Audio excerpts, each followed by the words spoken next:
SelectQuote agent with a true story that could save you hundreds of dollars a year. A woman named Linda just called. Her husband, Ray, has a $300,000 group life insurance policy, but is changing jobs and can't take it with him. Well, I impartially shopped the highly rated term life insurance companies we represent and found Ray, who is 41 and takes medication to control his cholesterol, a 10-year, $500,000 policy for under $26 a month. That's almost twice the coverage for less than half of what he had paid. If SelectQuote hasn't shopped for your life insurance, you're probably paying too much. For your free quote, call 1-800-613-4810. That's 1-800-613-4810. 1-800-613-4810. Or go to SelectQuote.com. We shop, you save. Get full details on the example policy at SelectQuote.com/commercials. Your price could vary depending on your health, issuing company, and other factors not available in all states. A half-ton of ivory was crushed in Rome at a site where chariots once raced. ABC's Megan Williams tells us why. Here in Rome at Circus Maximus, the ancient chariot racetrack, a different kind of challenge unfolded. A huge stack of ivory was placed in an industrial stone crusher and then destroyed by a steamroller. With the event, Italy officially joined the fight against elephant poaching and the illegal trafficking of ivory, rhino horn, and timber. About 35,000 elephants are killed every year in Africa. In a month from now, the biggest quantity of ivory ever will be burnt in Kenya, 120 tons. Megan Williams, ABC News, Rome. A 105-year-old woman says she's thrilled but not anxious about throwing out the first pitch at the Texas Rangers home opener, saying at her age, she doesn't get nervous. But she still hopes she can toss it overhand and over the plate. Elizabeth Sullivan stopped teaching 5 years ago and filled her time falling in love with the team. When they heard about it, they invited her. Karen Chase, ABC News. Local news is brought to you by Fred Holmes Tree Service. FredHolmesTreeService.com, 427-4489. From the iFIBER ONE Newsradio studios, I'm Marilyn Foster. There was an animal story behind the execution-style murder of a Belfair area family and neighbor. David Wayne Campbell shot his domestic partner, Lana Carlson, 2 adopted teenage sons, and a female neighbor. Campbell then shot himself in front of Mason County deputies as they closed in following an hours-long standoff at the home. Valerie Jackson, a founding member of Sequim-based Olympic Peninsula Equine Network, rescued 2 horses and 3 dogs left behind in the murder-suicide at the Northwest Horseshoe Drive home. One of the dogs sustained severe damage to his teeth. Jackson thinks he broke several of his teeth trying to get out of the kennel to rescue the kids. The kennel was about 20 feet away from the chicken coop where the 4 victims died. The animal rescue operation, OPEN, has adopted out all 3 dogs and 1 of the horses. If you have interest in adopting the other horse or would like to make a donation, find contact information for OPEN with this story on our website, iFIBER1newsradio.com. 3 people testified at a public hearing this week on the State Department of Ecology's proposal to clean up the dioxin-tainted C Street landfill. The primary complaint, the process is taking too long. Will Durham, Shelton resident and member of the Waste Action Project that has filed a lawsuit against the city of Shelton, feels the city doesn't care about the problem. Rebecca Lawson, Ecology Regional Section Manager, addressed about 25 attending the hearing that did not take place until officials rehashed the process for cleaning up the 16.7-acre landfill just west of U.S. Highway 101 at C Street. Under audience questioning, Lawson said the city has been very cooperative in assisting Ecology in the landfill assessment. Jason Lansgren, Ecology Cleanup Project Manager for the C Street site, said Ecology has the authority to make the city comply with its final order regarding the landfill site once a site assessment is completed.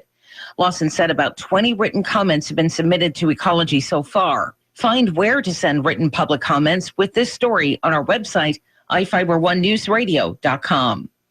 Fiddle Fest is tomorrow, and Will and Laura Farr stopped by Daybreak to talk about the show at Shelton High School's Performing Arts Center.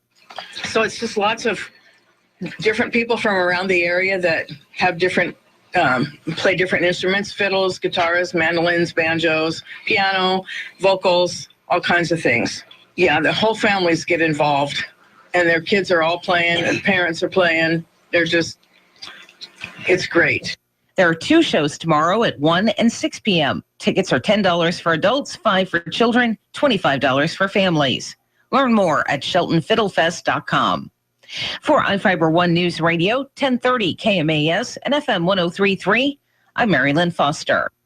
John Cruz here. Join us this weekend on Northwestern Outdoors Radio as we tell you about not only fishing, but making some money too by participating in the Northern Pike Minnow Sport Reward Program. We'll also tell you about the great fishing at Fort Peck Reservoir, northern Montana, and the upcoming Chinook season on the Clearwater River in Idaho.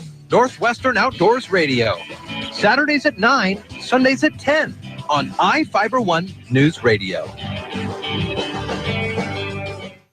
This is Doug Sample from Whitney Chevrolet. We're going to save you money. Montesano has one of the lowest sales tax rates in the state. Plus, our costs are way less than other dealers. And right now, we're offering up to 90 days with no payments on any new or used vehicles with proof of your tax refund. They all come with lifetime oil changes to boot. Stop by and visit WhitneyChev.com to check out our inventory. A $150 negotiable document fee may be added to the price of all vehicles. Worth the drive to Whitney's, just down the road to Whitney's. Now, from the all-new Gillis Auto Center Sports Desk, here's Jeff Slakey.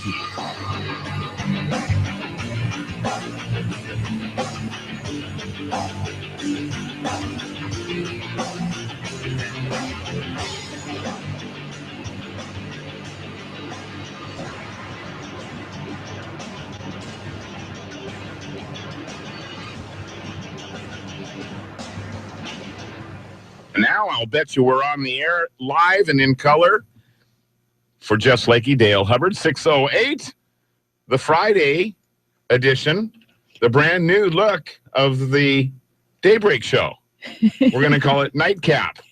Oh, wait, April Fools. How are you this morning? I am swellodicious. How are you? I'm swellodicious. Yeah, it's a wonderful day. Carol Gardner in her stead.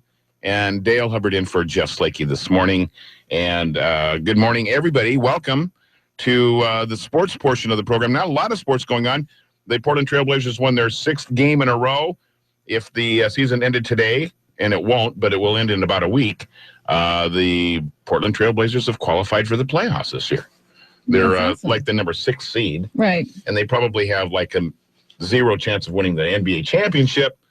But if they're in the playoffs, you never know what can happen, right? That's exciting. That is very exciting. A great new video on iFIBER1News.com, newsradio.com, of the fast pitch, Shelton High School fast pitch team's big win over Capital 2 nights ago. So you want to check that out. You are sure welcome to do so. A couple of preseason games this weekend to wrap up the preseason. Mariners are leaving Arizona. I think they go to San Diego or something for a getaway game. And then Monday, it all happens for the Mariners, the 2016 season, the high expectations, and, well, who knows? Who knows? Do you know the manager's name? DePochi. That's the general manager. Oh. So the coach?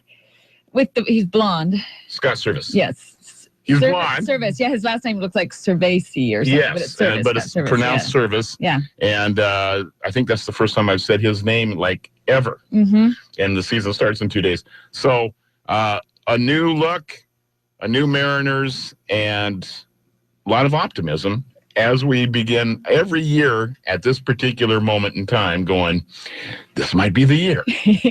This could be the year. But the hype is not near as much as it was last year. No. Last year we're like, the Mariners are going all the way. You know? Yeah, and Houston sucks. Yeah. Well, Houston won the division, and they're picked to win the division this year. Right. Seattle's picked to tie for second place and have a winning season. If they can, they've picking ESPN, Sports Illustrated, a combination of all these guys that think they know what's going to happen. Picking Seattle to win 6 to 8 games more than last year, and that would put them over 500. And that would be a big improvement in the world of baseball. They play so many games, 160. So 6 or 8 games more than last year. Doesn't sound like a lot now on this side of the ledger, but it could be the difference between making the playoffs, being a wild card or not. So, yeah. Big stuff happening. Excitement. In Marinerville. All right, that's about all I got for the official start of sports here. And we've got weather with Carol Gardner. Well done. Yes. You didn't ride your motorcycle in this morning, but you could later. I could get on it later when Because it warms. it's going to be another beautiful day. Okay. We're going to be in the mid to low 70s again. We did start out cool again. It's about 44 right now. We did have probably some clouds a little bit, but it's going to all fade away, and it's going to be another beautiful blue sky I'm today. okay with that. Yeah, it's going to be so nice. And tomorrow it's going to be pretty much just the same. A little bit of cool weather in the morning, some marine air, and it's going to burn off, and we're going to have a beautiful blue sky for Saturday. Sunday. The best part of the Saturday weather forecast is I just mowed the lawn yesterday. I don't have to work on it tomorrow. There you go. That is the best part. You get to actually enjoy the day. Yeah. Some people enjoy mowing lawns.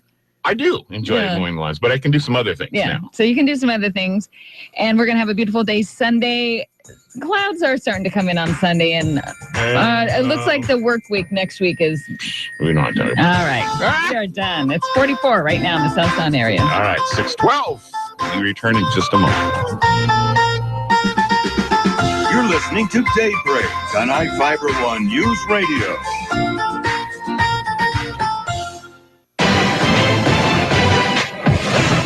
I'm Chris Jacobs with NFL Network Now on the Westwood One Radio Network. The 49ers opted not to cut Colin Kaepernick Thursday, making his $11.9 million salary guaranteed for the 2016 season. But don't expect the trade rumors to go away.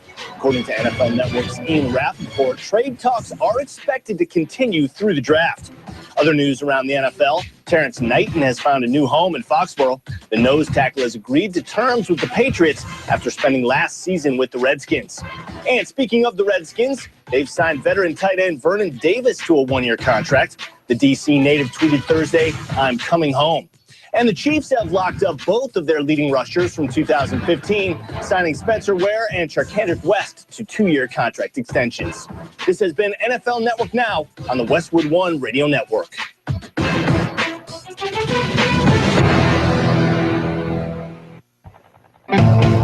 Here's a smart way to prepare for warmer weather. Shop the Home Depot and get 10% off all special order Andersen and American Craftsman windows and patio doors. These top brands are designed to lock in cool air and maximize your comfort, all while minimizing energy bills.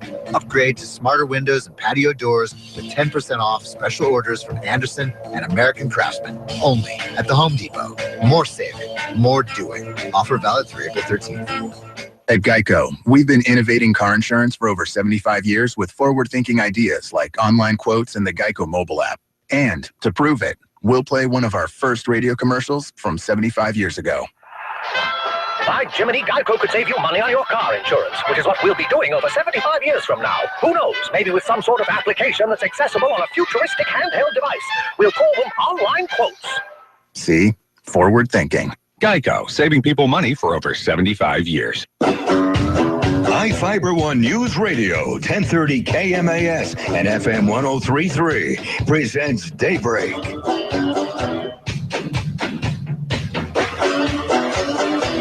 Okay, hey, 6:15 in the morning, and a happy Friday to most of us. Happy Friday to most of us. Now, we do have this is kind of a big deal that's happened over the evening. An investigation is ongoing right now after a shootout that involved Mason County deputy.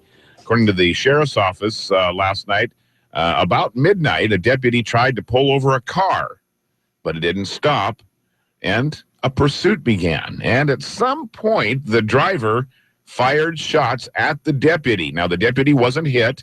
He returned the gunfire. The driver and a female passenger stopped their car, jumped out, and ran off near Johns Prairie Road and Highway 3. It's not known if anyone in the car was hit by gunfire. Deputies, K-9 units, and a police helicopter have searched, were searching last night until about 3 in the morning. They have not found the suspects. Latest information from the sheriff's office is Johns Prairie Road is open. Millwright Road off Johns Prairie Road remains closed until further notice while the investigation continues. So a lot of action you'll see going on in that part of the city and the county this morning, and for good reason. Those two people are at large. Gunfire involved, That's a kind of a serious thing. Anything further updated since then? No, but we have our news reporter on the story. So if he gets any new updated info, he will let us know and post it on our Facebook and on our website and probably tell us. Yeah, our other Jeff. Jeff Chu. Mm-hmm. And so that's something to be concerned about, certainly, and something a little exciting. And that's not an April Fool's story. No. It's really, truly happening as we speak. We do have some pretty impressive guests this morning. We do. We have Bud Blake, Thurston County Commissioner. Good to be talking with Bud. Yeah, he'll be on about 7:15, and he's going to talk about the new Thurston Mason Behavioral Health Organization, which I believe was just pretty much set up this year. And then the whole thing starts today across the state. All behavioral health organizations are doing some kind of kickoff, and we'll find out more on that, on what he has to say when he comes in. Okay, he'll be here in about an hour, and it's always good to talk to Bud and catch up with him. Yes. Also, Brad Miller, president of the Graduation Matters Shelton, will be in for Dr. Apostle. Alex Apostle. And so he'll be in to talk about Graduation Matters Shelton and get an update from him on that. How about some other Northwest headline news? All right. Well, up in Seattle, the duck tour company is in the news again. Seattle Transportation's officials say a Ride the Ducks amphibious vehicle collided with a car in the lower Queen Anne area of the city. Yeah, transportation officials tweeted that the crash was partially blocking traffic up in Seattle, but nobody was injured. Oh, good. Police say both car and the duck boat tried making a left turn from separate lanes before the wreck.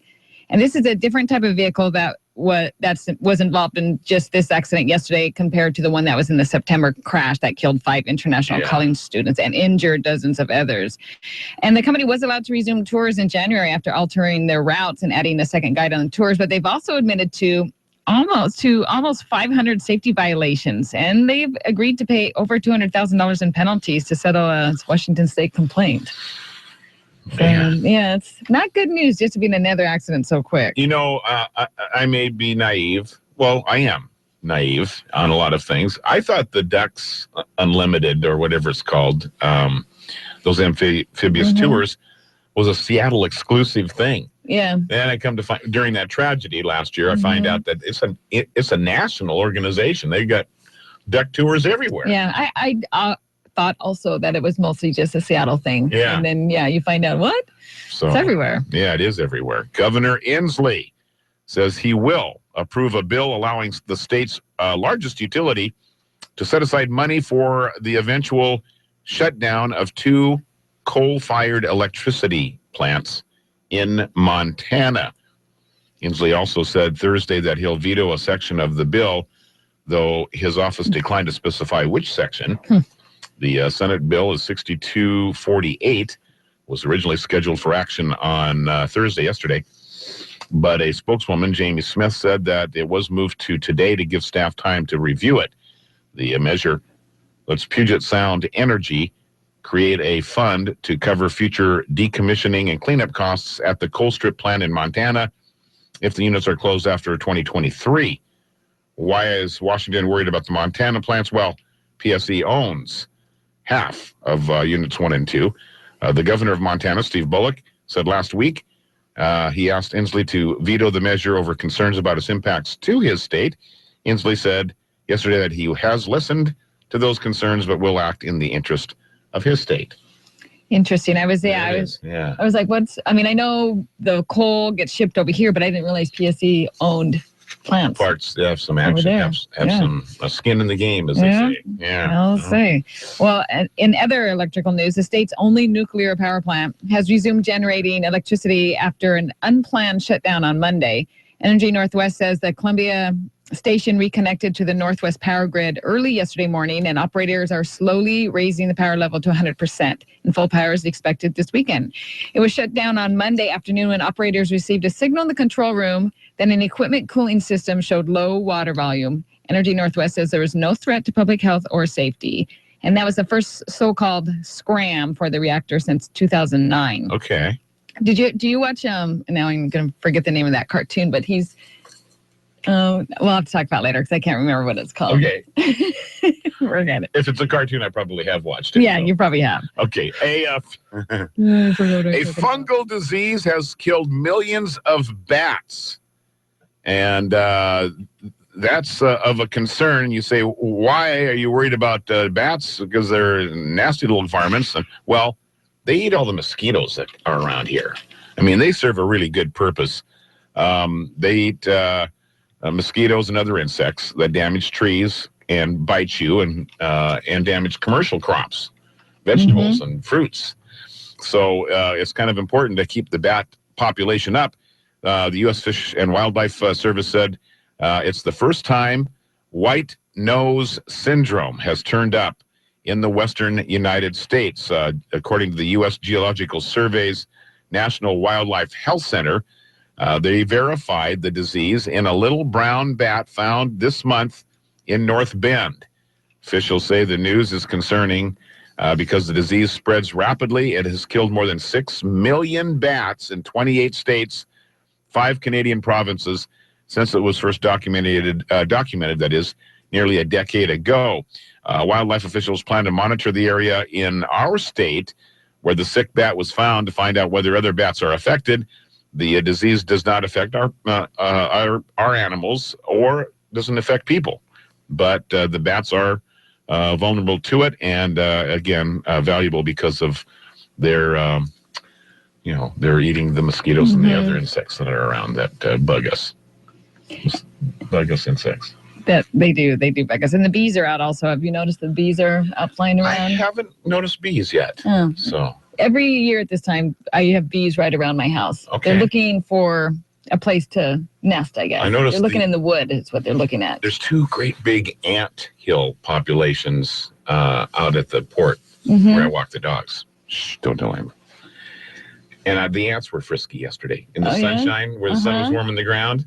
And they were all over scurrying around and foraging and getting stuff ready for another. It is amazing when you see a line of ants and you're like, where are they coming from and where are they going? And it's amazing how they're all so organized. Yeah, very organized. Oh man, you have a staff of ants, so you got something going there. And other bills that the governor is going to be signing, he's signing a bill to help former criminals find work. So people that have criminal records find it hard to obtain licenses or certifications for working in various professionals. So Inslee signed that House Bill 1553, allows formerly incarcerated people to apply for a certificate that prohibits state and local authorities from denying them professional licenses because of their criminal history. Person has to apply for a certificate and meet certain requirements, such as having no Class A felony convictions. Okay. Nursing and a number of other professions are exempt in the bill, so a criminal history can still disqualify people from getting a license. And according to Columbia Legal Services, more than 90 vocations, such as commercial fishing, can currently bar someone with a criminal record. Right. That's always on an application. You're asked about that. Right. And so This is a tough one, really. It is a tough one because, let's face it. So just for an example, war on drugs. A lot of people have a felony criminal record, maybe not really that bad of a person, did an oopsie. Then you have to pay the price for the rest of your life for that misstep, and less serious crimes or whatever. But I guess the key is that if you've gone to jail and you've served your time to society and did your probation and you've done everything that you were supposed to do to right that wrong, should you not be given another chance to go ahead and have a normal life? Right. And so, it's hard enough anyway. So, and usually you're probably a little bit behind the curve when you do get in trouble. So, you need a break. You don't need to be pushed down farther. So that's a good idea. Yeah, it is a good idea. That's a good idea. I'm always in favor of a second chance. Governor Inslee also, he's busy. His hand is cramping up signing all these bills. He'll double the maximum fine and prison sentence for a felony level driving under the influence conviction. Inslee signed that bill, which will make those guilty of felony DUI at most spend 10 years in prison and pay a $20,000 fine. Under the existing law, the felony DUI is a Class C felony, punishable by a maximum of 5 years and $10,000. So he's essentially doubled it. A person's 5th DUI within 10 years is a felony, but the first 4 are gross misdemeanors. A DUI for someone previously convicted of vehicular assault or vehicular homicide while intoxicated is also a felony level offense. That's a So you have your first DUI, and that could be an oopsie. It could be. And then your second one. And then the third. Yeah. And then the fourth. To me, those are not oopsies anymore. Yeah. They just don't care because you're just not with it. Yeah. Type of a thing. Well, you're not doing anything to correct. No, you're not doing anything to correct it. So it's like, why wait till 5? I'm with you. I don't know. That's sort of an interesting. 5 is a big number. Yeah. Usually around the second, third, or fourth one, they've lost their license, so now they're driving without a driver's license. They don't have any insurance. Right. They're not supposed to be on the road at all. They find a car and they find a way. Right. So it's not. So. And they don't stop drinking. Exactly. See, that's the thing. Is this going to really deter somebody from drinking? That's. Yeah. So that's a doubling hard. that bill doesn't really make any. No. It's not going to have much impact on the level of. No, just the people that have to help pay for him or her. Yeah. That gets into trouble. It's more incarceration at $40,000 a year, and that's another. Okay, 6:27. We're just about pushing up to the 6:30 mark, and we'll have Mary Lynn Foster in with some news, and we'll do a touch on sports and weather. It's Friday. A little later on, we're going to have a report from Steve Kramer. Did he file up? We will check that. Fresh fishing report for us. I think skiing's just about. Yeah, spring skiing. It's got to be. I mean, if you're up there this weekend and it's sunny skies. They did have some snow, fresh snow last week. When you were driving around the pass, there was some snow. Yeah, there was fresh snow up there. So it's coming to a close. So all the hardcore skiers are going to start heading towards like Colorado and New Mexico to catch those snows. Yeah. And then summer, they'll head to Australia. Yes, they will. Those year-round skiers. That's right. Oh, I remember the day. When you traveled to Australia. No, when I wanted to. I would have if I could have, but I was just a little short on funds and time off. So all that stuff happening. We mentioned Bud Blake coming in and talking about the new Mason Thurston behavioral program. Thurston Mason organization is going live today, as a matter of fact, and that's no April Fool's joke. So we'll be talking to Bud about that. Should be pretty exciting times for the folks that are involved with that. Absolutely. And as we mentioned, not a lot happening in the wide world of sports. The NBA winding down, Major League Baseball getting ready to ramp it up, and the hockey people are having their playoffs. Oh, so much stuff happening. Yeah, all right. 6:30.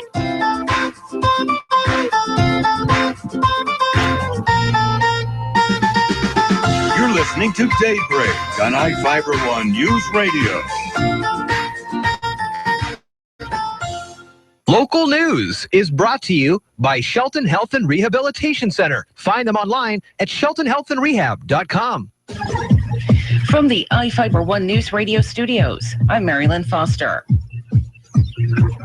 There was an animal story behind the execution-style murder of a Belfair area family and neighbor. David Wayne Campbell shot his domestic partner, Lana Carlson, 2 adopted teenage sons, and a female neighbor. Campbell then shot himself in front of Mason County deputies as they closed in following an hours-long standoff at the home. Valerie Jackson, a founding member of Sequim-based Olympic Peninsula Equine Network, rescued 2 horses and 3 dogs left behind in the murder-suicide at the Northwest Horseshoe Drive home. One of the dogs sustained severe damage to his teeth. Jackson thinks he broke several of his teeth trying to get out of the kennel to rescue the kids. The kennel was about 20 feet away from the chicken coop where the 4 victims died.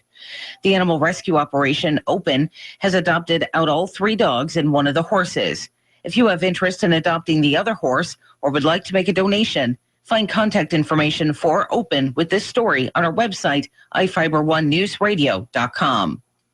3 people testified at a public hearing this week on the State Department of Ecology's proposal to clean up the dioxin-tainted C Street landfill. The primary complaint, the process is taking too long. Will Durham, Shelton resident and member of the Waste Action Project that has filed a lawsuit against the city of Shelton, feels the city doesn't care about the problem. Rebecca Lawson, Ecology Regional Section Manager, addressed about 25 attending the hearing that did not take place until officials rehashed the process for cleaning up the 16.7-acre landfill just west of U.S. Highway 101 at C Street. Under audience questioning, Lawson said the city has been very cooperative in assisting Ecology in the landfill assessment. Jason Lansgren, Ecology Cleanup Project Manager for the C Street site, said Ecology has the authority to make the city comply with its final order regarding the landfill site once a site assessment is completed. Lawson said about 20 written comments have been submitted to Ecology so far. Find where to send written public comments with this story on our website, iFIBER1newsradio.com. Fiddle Fest is tomorrow, and Will and Laura Farr stopped by Daybreak to talk about the show at Shelton High School's Performing Arts Center. So it's just lots of different people from around the area that have different, play different instruments, fiddles, guitars, mandolins, banjos, piano, vocals, all kinds of things. Yeah, the whole families get involved, and their kids are all playing, and parents are playing. It's great. There are 2 shows tomorrow at 1 and 6 p.m. Tickets are $10 for adults, $5 for children, $25 for families. Learn more at SheltonFiddlefest.com. For iFIBER One News Radio, 1030 KMAS and FM 103.3, I'm Mary Lynn Foster.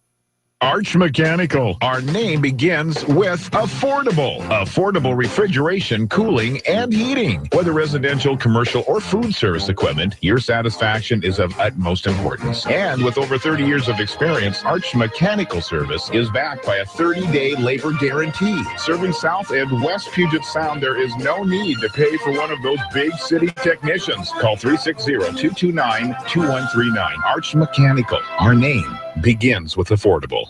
On April Fool's Eve, the Chicago Bulls trying to prove they're no joke. Hi, everybody. I'm Dave Packer reporting on sports. Nikola Mirotic and company launched a comeback in Houston where playoff hopes were at stake. Rimming, no. Rebound, Holiday. Ball game over. Bulls win. Bulls win. Bulls win 103-100. And the Bulls within 1 game of the 8th seed in the Eastern Conference. Chuck Swirsky on WMVP. Mirotic scored 28 as the Bulls claw their way back into the East playoff picture. The Rockets fighting for their own future in the West. Speaking of the West, a heavyweight matchup between the Clippers and the Thunder went right down to the wire. Russell slicing left, cashing right, steps away, fires, 16-footer straight away, short, tip followed by Adams up and in. Steven Adams on the stick back. Thunder 119, the Clippers 117. WWLS, Adams clutch tip in wins it for the Thunder 119-117. On the ice, the Florida Panthers reclaim first place in the Atlantic Division. Huberdeau, darts in, shot, score! On 560 WQAM, Jonathan Huberdeau scored twice in a 3-2 win over the Devils. Panther team officials may have to do some rethinking about their promotions. Fans threw a bunch of toy rats onto the ice, giveaway items that didn't come with traps. The Kings blank the Flames, 3-0, Hurricanes 4, Rangers 3. Same score in New York as the Islanders edge past the Blue Jackets. With opening day right around the corner, the reigning NL champion New York Mets come into the season with a lethal pitching staff. Matt Harvey and Jacob deGrom headline the starting rotation, but former Met and current TV analyst Keith Hernandez has some high praise for Noah Syndergaard, otherwise known to fans as Thor. I'm very, very cautious about giving a lot of superlatives here. But this kid, with his mentality and his stuff, can be the next Nolan Ryan. On WOR, the Mets take on the Kansas City Royals in a World Series rematch Sunday. Dave Packer, ABC Sports. Join Alex Jones weeknights from 6 to 10 on iFIBER One News Radio. I know of what I speak, and you can't go to somebody's YouTube channel and say they showed a news article from the BBC and then say that you can't show that because someone in Pakistan was holding up a photo of your son who reportedly died at Sandy Hook, and they're saying that the same person died in a terror attack in Pakistan. Obviously, we've got to investigate this, just like we investigated Brian Williams and his claims. Now, from the all-new Gillis Auto Center Sports Desk, here's Jeff Slakey.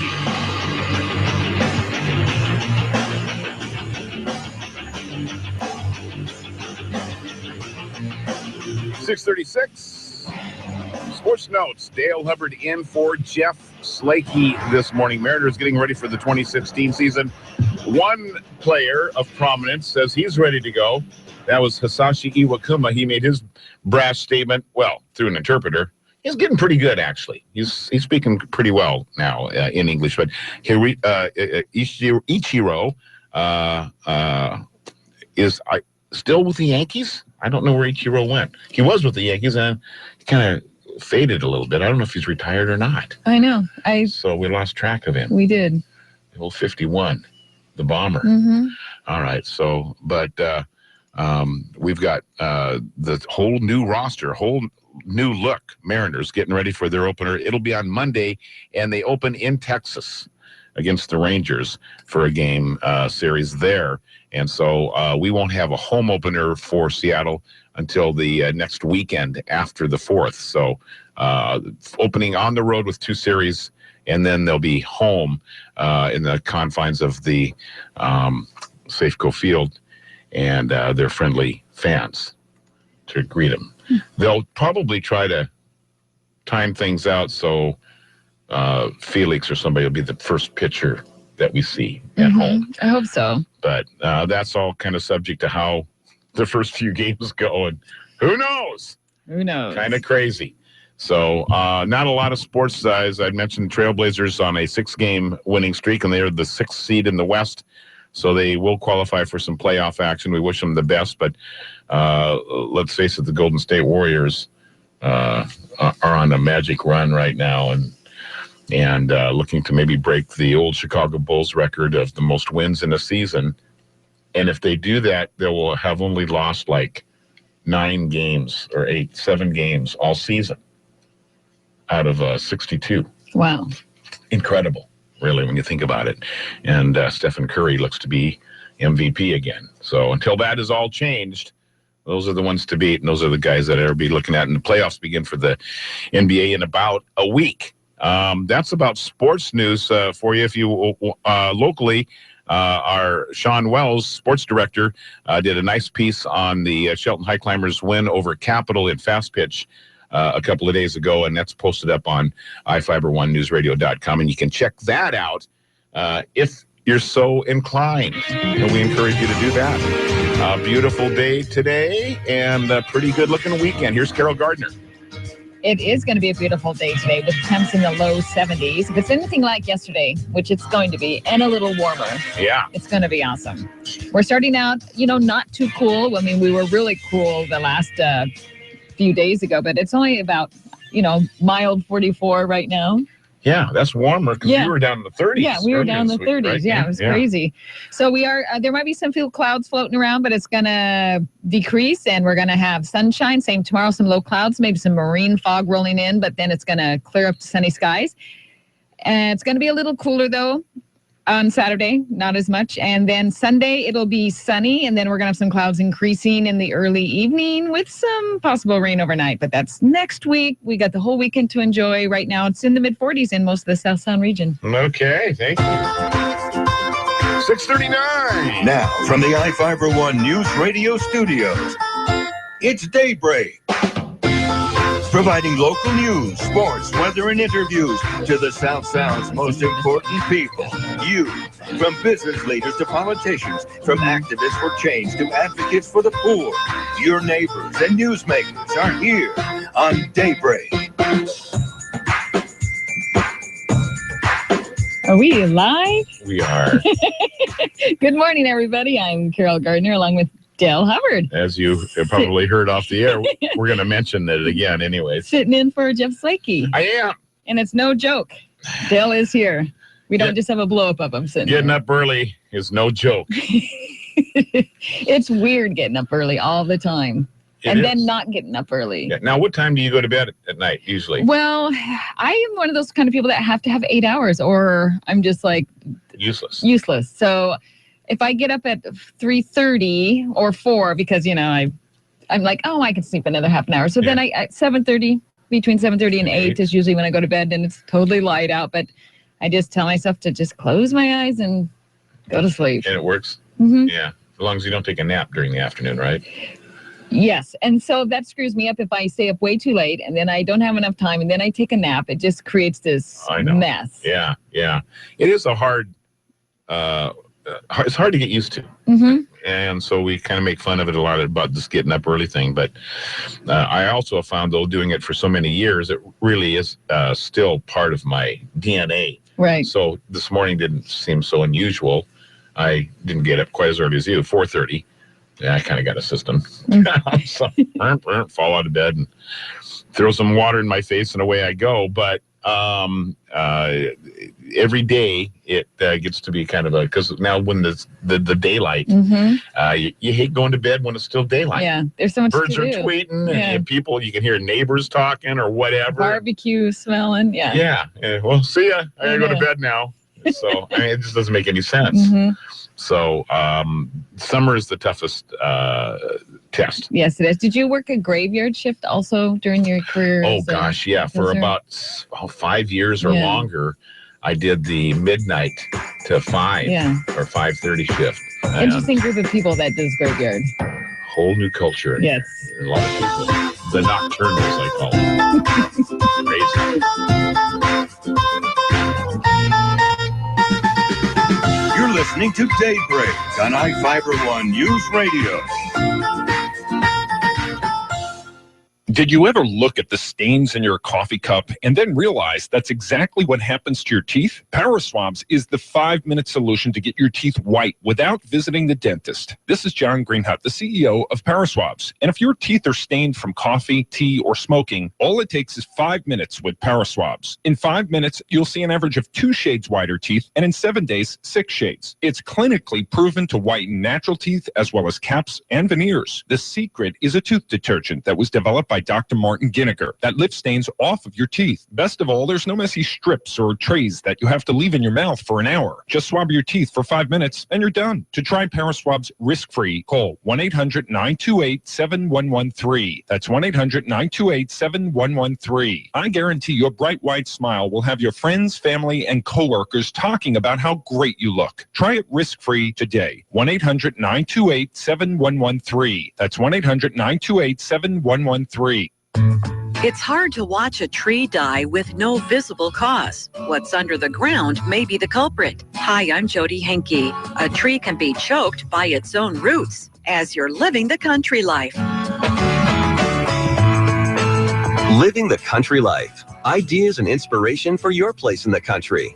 You can find more information on today's topic and from previous shows by visiting us online at livingthecountrylife.com. We'll return to the show after these messages. Are you sitting on a working prototype of agriculture's next big idea, but uncertain how to proceed? Enter your invention in the Innovation Showcase Contest at agriculture.com/innovation. 2 contest winners will have the opportunity to be featured in Successful Farming magazine. Each will receive a 1-day consultation with Thunder Creek Equipment, and their inventions will be showcased at a national agricultural trade show. The winners will also be awarded a $3,000 check. No purchase necessary, open to legal residents of the 50 United States and DC, 21 years and older who are active farmers or an active farmer spouse or farm family member. Begins March 1st, 2016. Ends 11:59 p.m. June 13th, 2016. Subject to official rules at agriculture.com/innovation rules. Void or prohibited. Sponsor, Mayor of Corporation. Take your invention to the next level and enter today in the Innovation Showcase Contest at agriculture.com/innovation. Several years ago, we noticed one of our maple trees didn't leaf out in the spring. It just suddenly died. A tree expert told us it died because of girdling root syndrome. Gary Johnson is a professor of urban forestry at the University of Minnesota. He says this happens when root growth constricts the stem tissue and cuts off the flow of water and nutrients. As you plant a new tree, pay special attention to where the roots are. Just by making sure that those first main roots, whether they're in the soil ball or a container soil or if it's bare rooted, are right at the soil surface, just like they are in nature. And then you can lightly cover them with mulch. If the roots are just right near the soil surface or barely under it, that means the stem is going to be well above ground, and the likelihood of roots compressing, growing around, growing up against stem is pretty remote. Don't pile mulch halfway up the tree. Johnson says you'll bury the tree too deeply when the mulch breaks down and becomes soil. The roots will grow in it and start girdling the stem. An established tree should have a flare at the bottom of the trunk. If there is no flare and it looks like someone buried a utility pole, it was probably planted too deep and may have girdled roots under the surface. Johnson says a real easy way to check is with your wet-dry vacuum. I'll just physically loosen up the soil near the base of the tree, right alongside the stem. Just loosen it up with a trowel or something, or you can soak it with water, and then suck it out with a wet dry vacuum until you get down to that first main root. And if there are any stem girdling roots as you go along, you can cut them. Just get rid of them at that point. If the roots are tightly wound, it's too late for that tree. Learn more about girdling root syndrome at livingthecountrylife.com. I'll see you in the country. Living the Country Life. Ideas and inspiration for your place in the country. You can find more information on today's topic, share your tips, and post photos by visiting us online. This is Steve Kramer from Kramer Tackle with this week's fishing report. Most of the rivers are punched out. A few are still in shape, but steelhead season is starting to wind down. If you need to catch a steelhead, I'd probably concentrate my efforts on the Cowlitz River or the Wainuchi. Both have been pulling some pretty good fish lately. Myself, I'm starting to get geared up for bass season. It's right around the corner. You could go out to Chambers Lake or possibly Spencer Lake in the Cove and concentrate on the edges of some of the docks and probably find a couple nice largemouths right now. I know of a 7.2 that came out of Long Lake last week, and I know of a mid-6 that came out of Lake Lawrence, both on white spinnerbaits.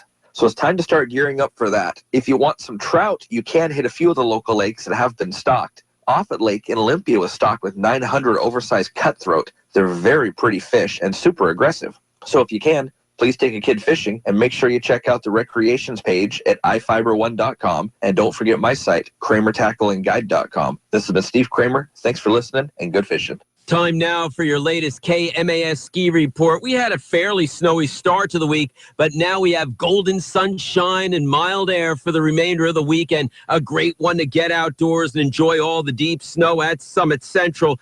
GRO, Girls Riders Organization, Snow Ladies Day is Saturday. They'll have clinics, vendors, and prizes just for the ladies. Stevens Pass has their Retro Fool's Day with slalom races, a stunt ditch. There's a beer garden and costumes, too, all happening at Stevens Pass. 50 Trails puts them at 100%. Groomed trails will soften in the warm sunshine there. And at Crystal Mountain, where it's machine groomed snow, spring conditions, and a little bit of packed powder, too.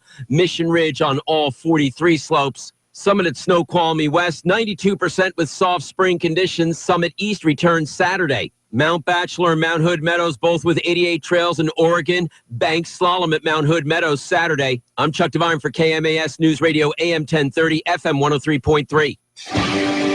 iFIBER One News Radio, 1030 KMAS and FM 103.3 presents Daybreak.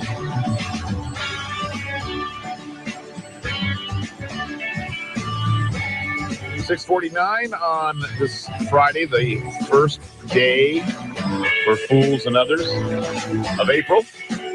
It is Daybreak. Jeff Slickey is missing. We don't know where he went. What's happened today? We don't know if he'll be back Monday. We don't know what the heck happened. Carol Gardner's here, and another voice in the studio. Nice to have you along. We did want to make mention seriously of an investigation that is ongoing after a shootout involving a Mason County deputy early in the morning this morning. Overnight, right around midnight, a deputy tried to pull over a car. The car did not stop. A pursuit began, and at some point, the driver fired shots at the deputy. Nobody was hit. The deputy, anyway, wasn't hit. He did return gunfire. Now, there was a driver and a female passenger. They stopped that car, got out, ran off near Johns Prairie Road and Highway 3, northeast of Shelton, and it's not known if anyone in the car was hit by the gunfire. Deputies, K-9 units, and police helicopter all searched until about 3 a.m., did not find the suspects, and we just checked again. They still have not located those suspects, and so right now, Johns Prairie Road is open. Millwright Road off Johns Prairie Road remains closed. The investigation still continues this morning, and our Jeff Chu is out on the scene, and if anything should develop, you'll be the first to know. Yep. We will let you know. Put it on Facebook, on our website, Twitter, all our social and on the media radio spots. And on the radio. So the original social media. The original social media. And speaking of original broadcasts. We have people come in for interviews all the time. Absolutely. So in about 20 minutes or so, 25 minutes, we're going to have Bud Blake, Thurston County Commissioner. He's going to be on to talk about the Thurston Mason.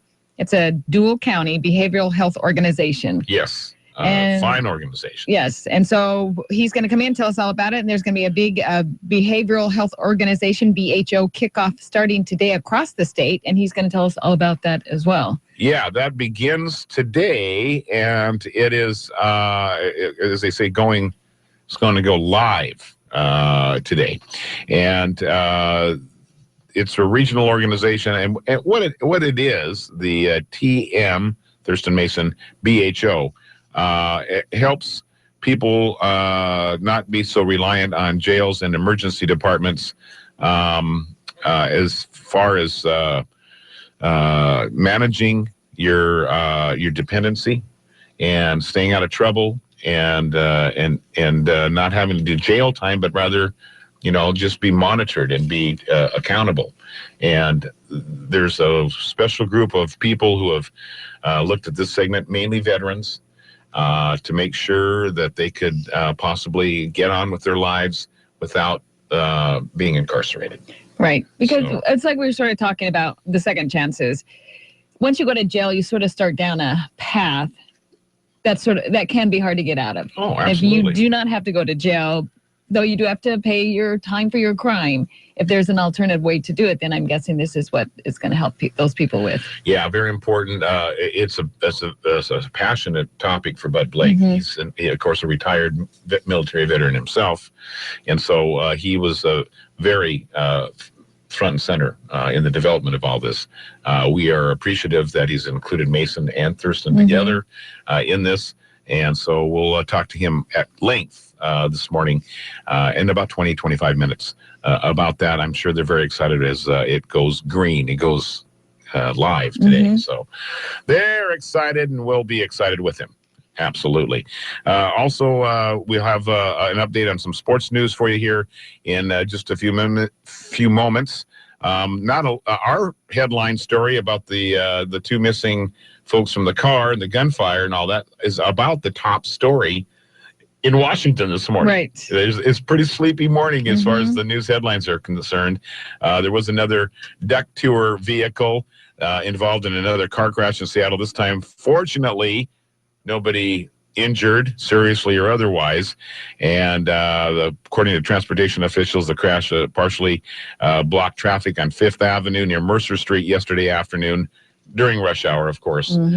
When else would they do it? And so as if they didn't have enough problems there. Both the car and the deck boat tried to make a left turn from separate lanes, and the lane can only accommodate one vehicle at a time. Right. So that's how that happened. Left turns from separate. I'm trying to figure out how that happened, but obviously that's how accidents happen. One person or two weren't paying attention. Yeah, and or giving the other one much room. That's right. To negotiate. So that was one of the events that happened here around the Northwest. Meanwhile, Governor Inslee, he's signing bills left, right, and sideways. A coal strip bill that he is going to sign that has impacts with Montana. And the reason that it's part of a Washington story is that the Puget Sound Energy folks have some investments, if you will, with a coal strip plant in Montana. So what happens here impacts Montana to a certain degree, and so they've reached out.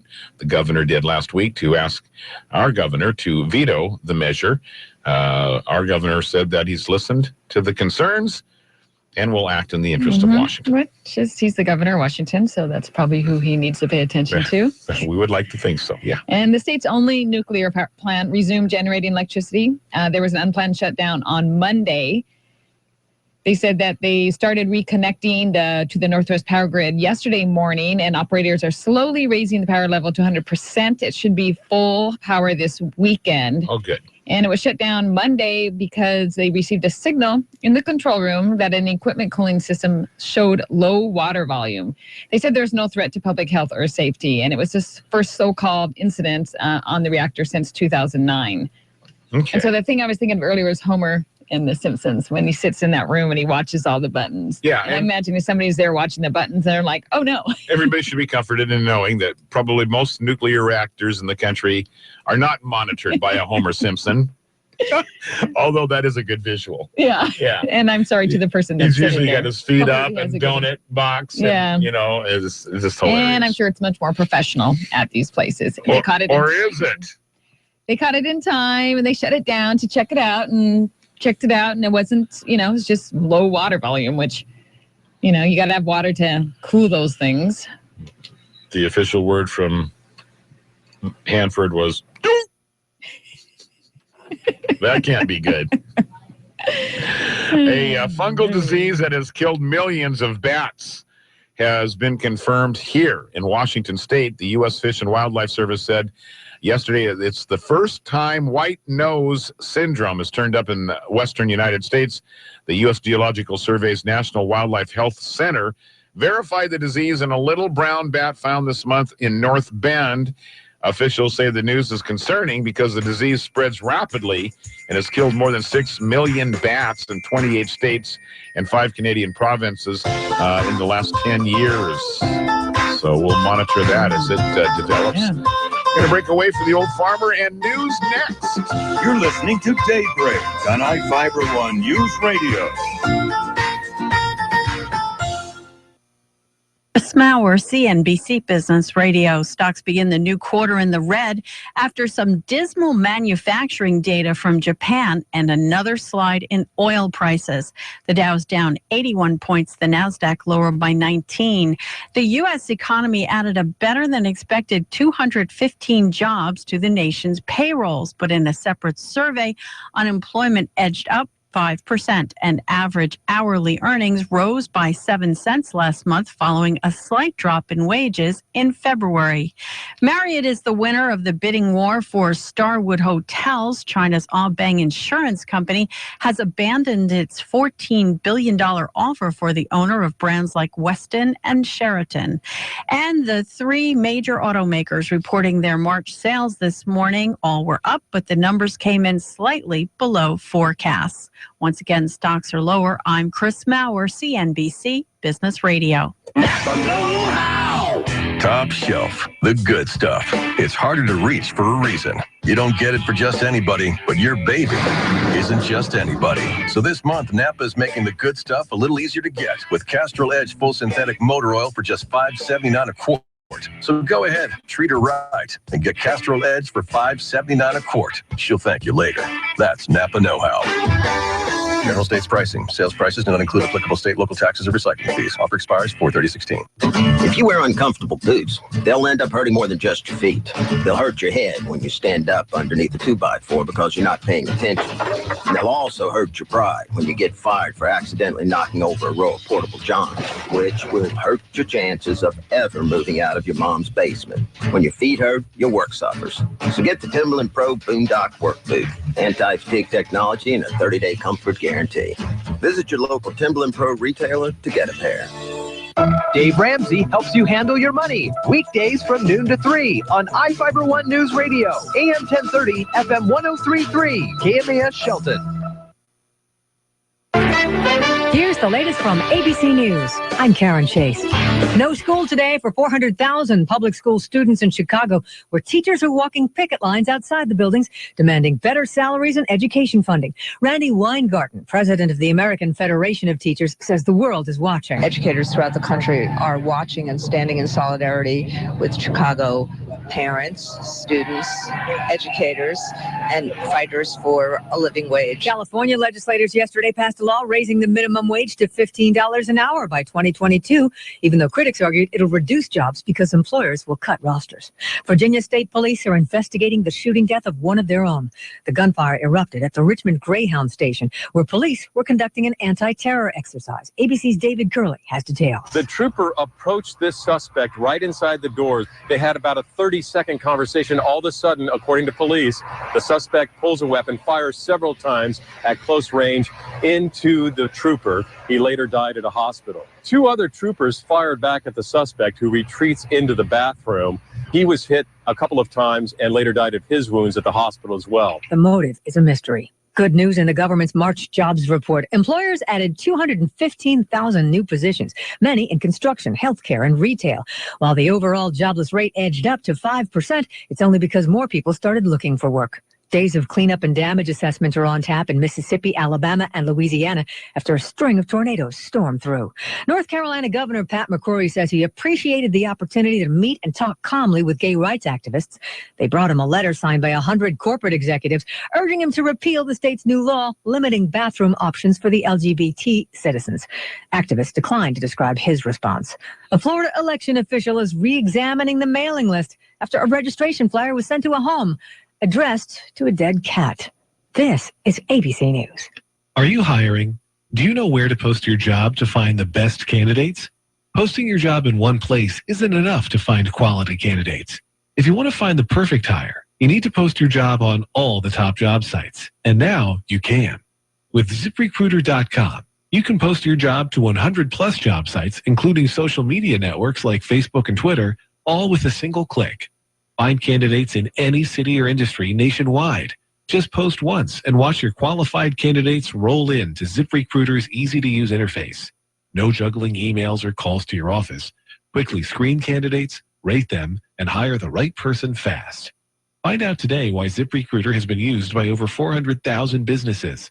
And right now, listeners can try ZipRecruiter for free by going to ZipRecruiter.com/ABC Radio. That's ZipRecruiter.com/ABC Radio. One more time. To try it for free, go to ZipRecruiter.com/ABC Radio.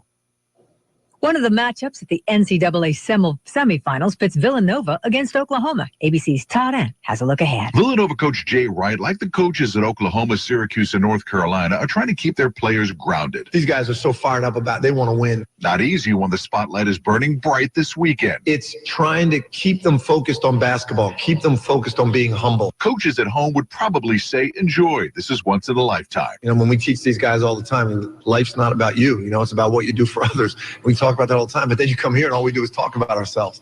Todd Ant, ABC News, Houston. This Florida student will make your senior look like a slacker.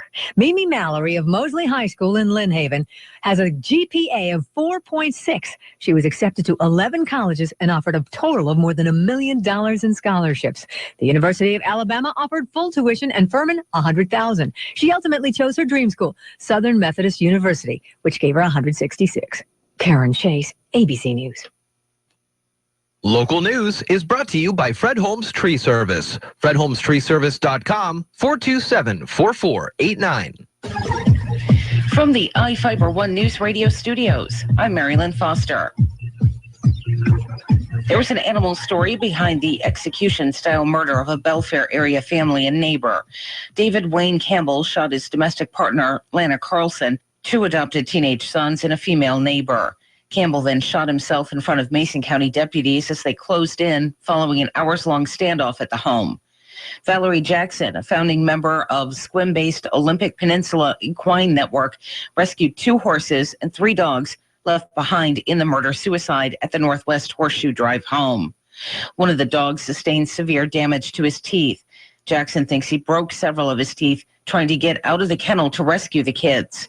The kennel was about 20 feet away from the chicken coop where the 4 victims died.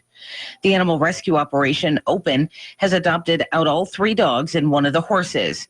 If you have interest in adopting the other horse or would like to make a donation, find contact information for OPEN with this story on our website, iFIBER1newsradio.com. 3 people testified at a public hearing this week on the State Department of Ecology's proposal to clean up the dioxin-tainted C Street landfill. The primary complaint, the process is taking too long. Will Durham, Shelton resident and member of the Waste Action Project that has filed a lawsuit against the city of Shelton, feels the city doesn't care about the problem. Rebecca Lawson, Ecology Regional Section Manager, addressed about 25 attending the hearing that did not take place until officials rehashed the process for cleaning up the 16.7-acre landfill just west of U.S. Highway 101 at C Street. Under audience questioning, Lawson said the city has been very cooperative in assisting Ecology in the landfill assessment. Jason Lansgren, Ecology Cleanup Project Manager for the C Street site, said Ecology has the authority to make the city comply with its final order regarding the landfill site once a site assessment is completed. Lawson said about 20 written comments have been submitted to Ecology so far. Find where to send written public comments with this story on our website, iFIBER1newsradio.com. Fiddle Fest is tomorrow, and Will and Laura Farr stopped by Daybreak to talk about the show at Shelton High School's Performing Arts Center. So it's just lots of different people from around the area that have different, play different instruments, fiddles, guitars, mandolins, banjos, piano, vocals, all kinds of things. Yeah, the whole families get involved, and their kids are all playing, and parents are playing. It's great. There are 2 shows tomorrow at 1 and 6 p.m. Tickets are $10 for adults, $5 for children, $25 for families. Learn more at SheltonFiddleFest.com. For iFIBER One News Radio, 1030 KMAS and FM 103.3, I'm Mary Lynn Foster. Well, the Mariners have been down in the desert for a few weeks now. Goodbye baseball, onto the berm, Robbie Cadeau. The vets are sounding good, and the rookies are looking to make the cut. Before too long, it will be opening day. And iFIBER One News Radio is your home for Seattle Mariners baseball all season long. You can listen on AM 1030 or FM 103.3. The South Sound home for Mariners baseball this season is iFIBER One News Radio, AM 1030 or FM 103.3.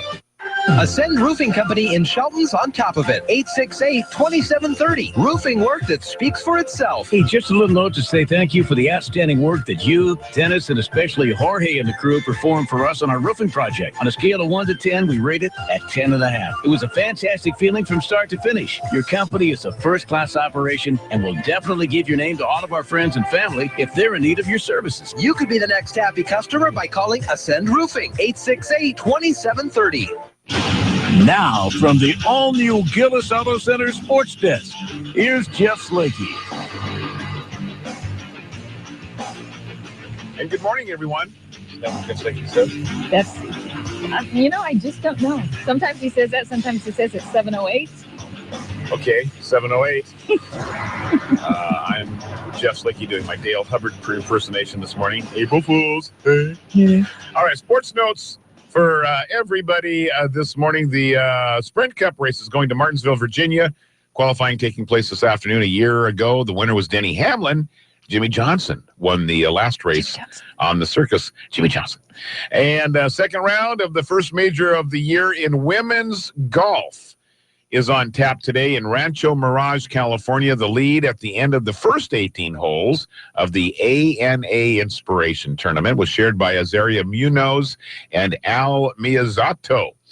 5 under par 67s, the defending champ Brittany Lincecum shot even par 72.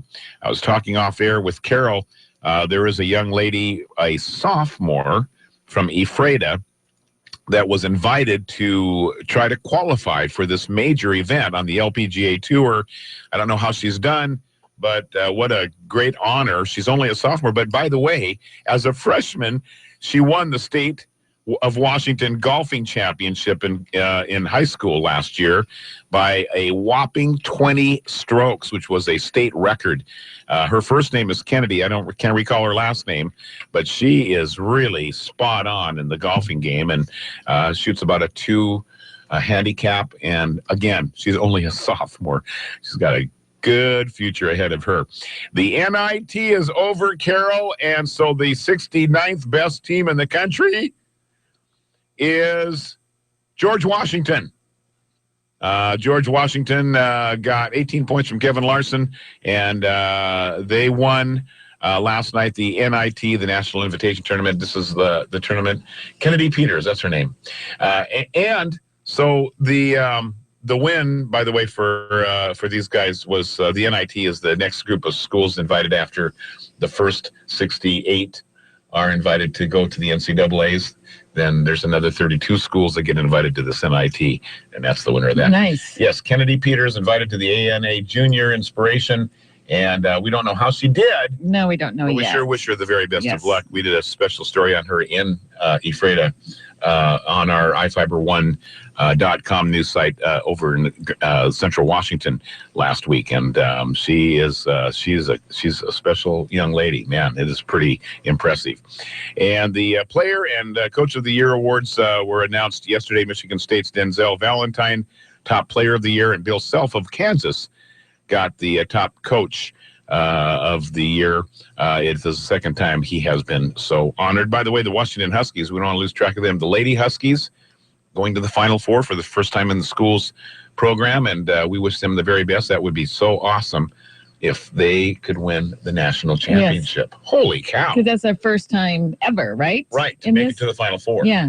Yeah. So they're only 2 games away from winning it all. So the boys, the college men's is the March Madness and all that jazz. So is there any sort of a thing for the women's, or is it just the Final Four is the ending? Well, as the March Madness is all inclusive. So it does include the women? Yeah, so the women have been having their tournament at the same time. Right. This doesn't garner the same amount. Right. Okay. I wasn't sure if they were included in that, the March Madness. But if you there's so many channels now that cover all this stuff. So there was about 4 channels that covered the men's, all these games these last couple of weeks.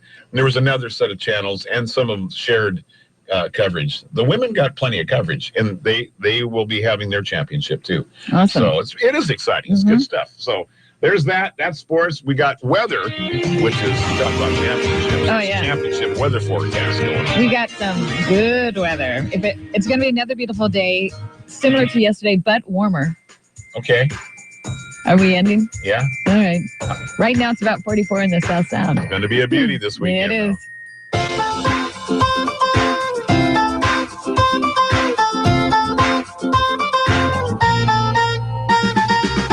You're listening to Daybreak on iFIBER One News Radio.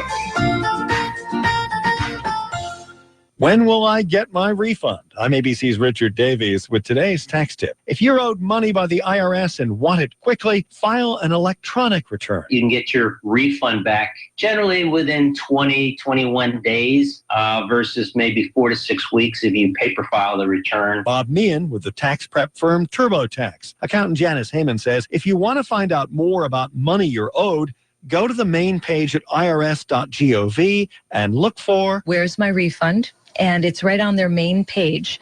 You just need to know the amount of your refund and your own personal information. Just because you get a refund check fast doesn't mean you won't hear from the IRS at a later date. There could be a delay of almost 18 months before a notice reaches you. We call that the CP 2000 Notice of Proposed Changes. Any questions the IRS have about your 2014 return will come by U.S. mail, not from a phone call or email. With today's tax tip, Richard Davies, ABC News. Wittenberg CPA is a professional accounting, tax, and financial consulting firm serving the diverse needs of their businesses and individual clients. They bring excellence and integrity to every aspect of their work, from accounting software support like QuickBooks to tax preparation for individual and business needs, as well as personal, financial, and estate planning services. Wittenberg CPA has the services you or your business needs this year for taxes. Find them online at wittenbergcpa.com or call 426-0230. That's 426-0230. Attention music lovers, in the mood for a little rock and roll this spring? Come catch Heart by Heart live at Lucky Eagle Casino April 15th and 16th. They'll play your favorite Heart tunes, and your $15 tickets include $10 in free play and $5 credit at our new Craft House Sports Bar. So come enjoy an evening of great music, food, and fun for a song. Heart by Heart, April 15th and 16th at Lucky Eagle Casino and Hotel, I-5 to exit 88, Rochester, Washington, where you belong. iFIBER One News Radio, 1030 KMAS and FM 103.3 presents Daybreak.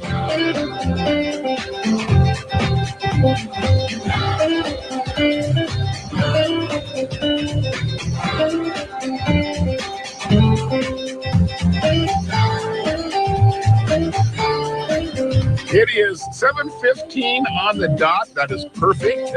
And we want to welcome to the studio Thurston County Commissioner Bud Blake. Good morning, sir. Good morning to you. How are you doing today? We're doing well. How are you?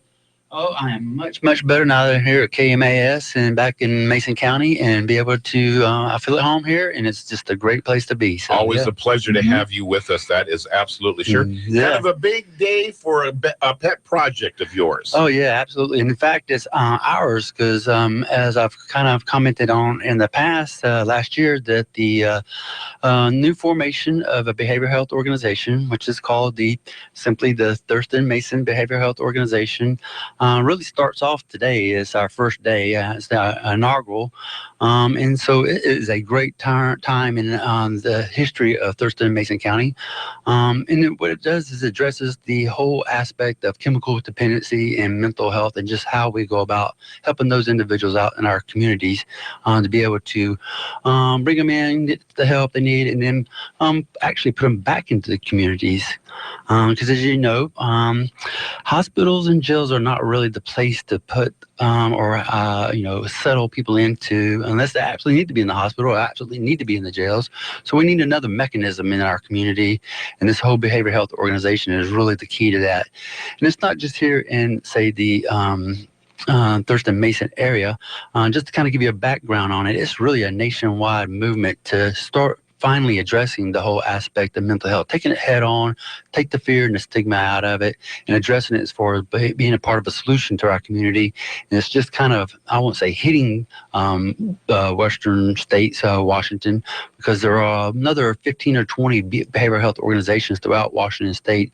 And of course, here at Thurston County, we're going to have one of the best, and Thurston Mason County have one of the best behavioral health organizations. And so it is an exciting day, and we have a lot to do in terms of the next few years. But I was just going to ask you about that. So you have been almost spending the last year or so getting this set up and ready to rock. Right. Give us a list of some of the major challenges that you're going to be facing about this thing. Sure. One of them, believe it or not, with it being kind of an onset of a new, I'll say, industry, if you will, because of the way it's throughout the state, is the workforce. If you can imagine, you need the qualified psychiatrists, the qualified nurses, the qualified doctors, and the case managers. All that has to be put into place first, actually, before you even go forward. And with the abundance of behavioral health organizations throughout the state, now there's a competition to find qualified and certified personnel. But what it does also, it opens up a whole new job market. And so, there's this kind of surge to look across the country from New York to Miami and back across to find these qualified people, either introduce them to the behavioral health organizations here in the state, specifically the Thurston Mason, or actually locally and hire within the region. And so, but it's hard to get to that level of qualification. As you know, you got to go through all the protocols, and so there's a shortage, is what I'm trying to say. And so, but at the same time, it's a good thing because once we get that up and flowing, there'll be new employment for a lot of people out there. So, is there a place where it's going to be, or because it's an organization, it doesn't have like a physical spot? Yeah.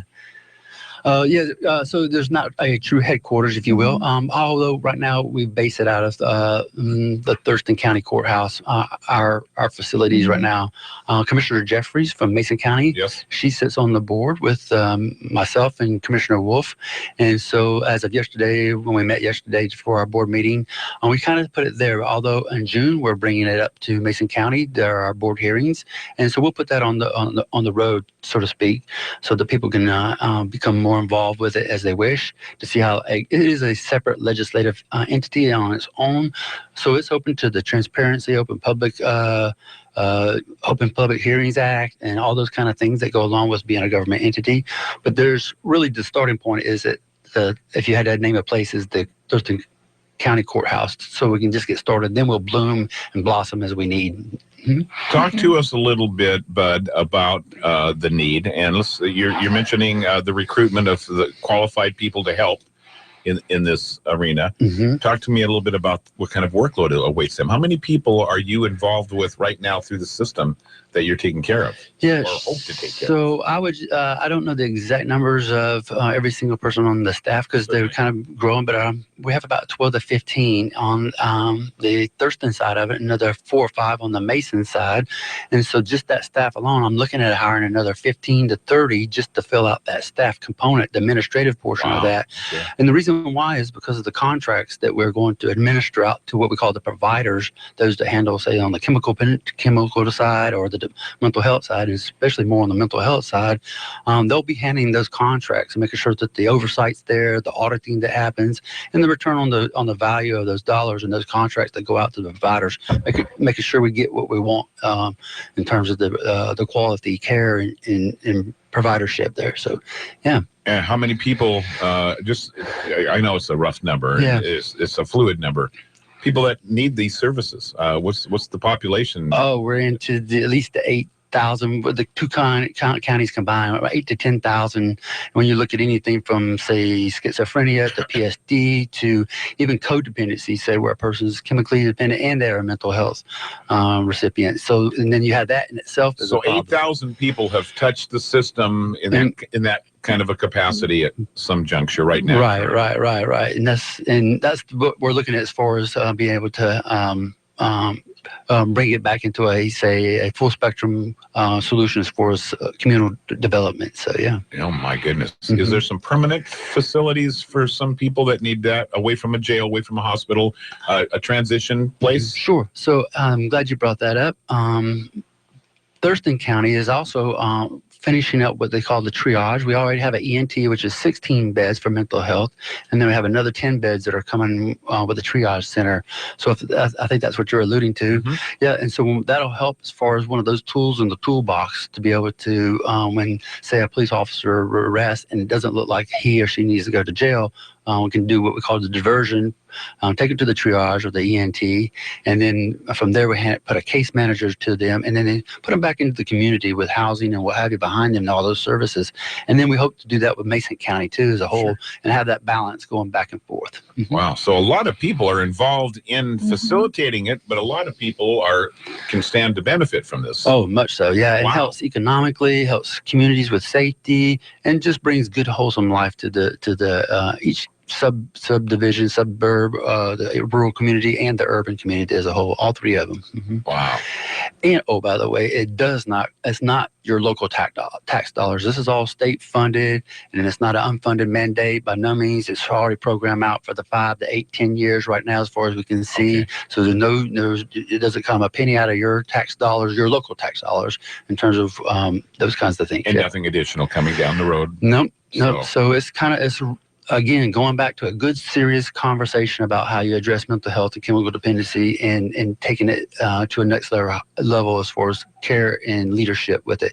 Because, from the years of the, what was that one, the ones who flew over the cuckoo's nest, when we just kind of incarcerated them, put them in the housing, and then we just let them out on the streets over the next decade or so. So we're at the juncture of today of being able to take on that serious conversation and doing it right with the correct resources and the good leadership of Mason and Thurston County put together. So, So if somebody needs help, or they have somebody that needs help, how do they find out about this program? Well, most likely you're going to come either through, say, a caretaker or a hospital or a law enforcement agency, and then kind of get referred back out. And then you'll go to one of the providers that has the contracts with the BHO. And then that way you enter the system that way, and then start receiving the initial care, immediate care, and then all the other pieces that go behind that. Yeah. Do courts assign people to BHO? Yep, that's another way. Yeah, I thought of law enforcement, but it is also the courts, and especially from the veterans courts and sometimes the DUI courts, depending on which direction they want to go. If they want to refer in, refer out. And then we have a mental health court in Thurston County also, and then they can, depending on which direction they want to go. But yep, you're absolutely right. Wow. Okay. So now, is there going to be any particular commemoration or acknowledgement or celebration about the organization? Yeah, sure. So we're at the very beginning stages. In fact, we had a computer glitch. We thought we had our page up and running and ready to go, but we had to, it's just one of those things. So I would imagine the next 30, 60 days, we'll come out and do the quote grand opening and then put the bells and whistles on it. But officially today is the first day of starting this, and I just super excited and wanted to share with everybody out there. Well, we're excited for you, and the very best of luck on this. I know it's been a year's progress towards this for you, and a lot of work, and you've been mentioning it all along the way with your visits here, and so this is a big day for you. And Mason County, and I Mason love County, what y'all Thurston do. County, but you're the chairman and I think the driver in a lot of this. So, and I know you've had a lot of help and a lot of support to facilitate it, From to go. KMAS to all the staff to the people in this community. It's been very, very wonderful, and I'm super excited. I know that Commissioner Jeffries is excited to be a part of this as well. And there's a lot of people here in Mason County that help get this going. Yeah, a lot of veterans. A lot of support here. So, gosh, just if you'll come back in about a month, give us an update on how things are going, and we look forward to your visits. You're not running for re-election, are you? No. Not until 3 more years. Okay. All right. Thurston County Commissioner, Chairman of the Thurston Mason Behavioral Organization. And Bud Blake, thank you so much for your time this morning. Thank you both. Thank you. Yes, please come back again soon. Will do. All right, 7:27 is our time here on Daybreak this morning. We'll take a quick break and return. Mary Lynn Foster with news.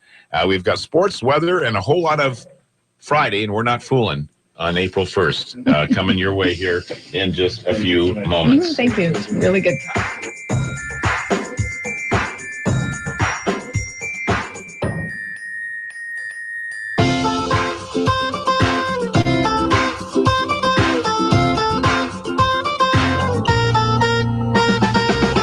You're listening to Daybreak on iFIBER ONE Newsradio. The new Money Monopoly game is at McDonald's. We're giving away 100 million food and cash prizes. That means 1 in 4 wins. Just peel for a chance to win instant prizes like $100 cash, or collect pieces for your chance to win $1 million. 100 million prizes, 1 in 4 wins. You could be the one. Monopoly is a trademark of Hasbro. No purchase necessary. Open to residents of U.S. ends 4/25. Odds of winning in-restaurant game approximately 1 in 4. Mostly food prizes. $1 million prize awarded is $50,000 per year for 20 years without interest. See official rules at participating McDonald's or PlayMcD.com for more details. Void where prohibited. Introducing McDonald's Signature Crafted Recipes. We're talking bold sandwiches featuring authentic ingredients. What? You know it, like the guacamole made with Haas avocados in the Pico guacamole recipe. Wow. Barbecue sauce made with Vidalia onions in the sweet barbecue bacon recipe. Nice. And bacon with maple seasoning in the maple bacon Dijon recipe. Amazing. Try them on chicken or beef. I want to try them all. It's a new way to enjoy McDonald's. Create your signature crafted sandwich today at participating McDonald's.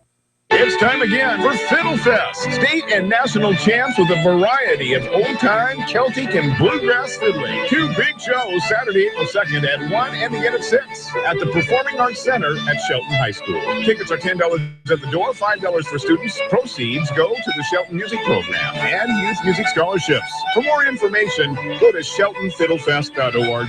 Brought to you by the Washington Old Time Fiddlers Association. Saving energy saves you money. Whether you switch to Energy Star light bulbs, install Energy Star appliances, or add extra insulation. Learn more at EnergySavers.gov. Brought to you by the U.S. Department of Energy and the Ad Council.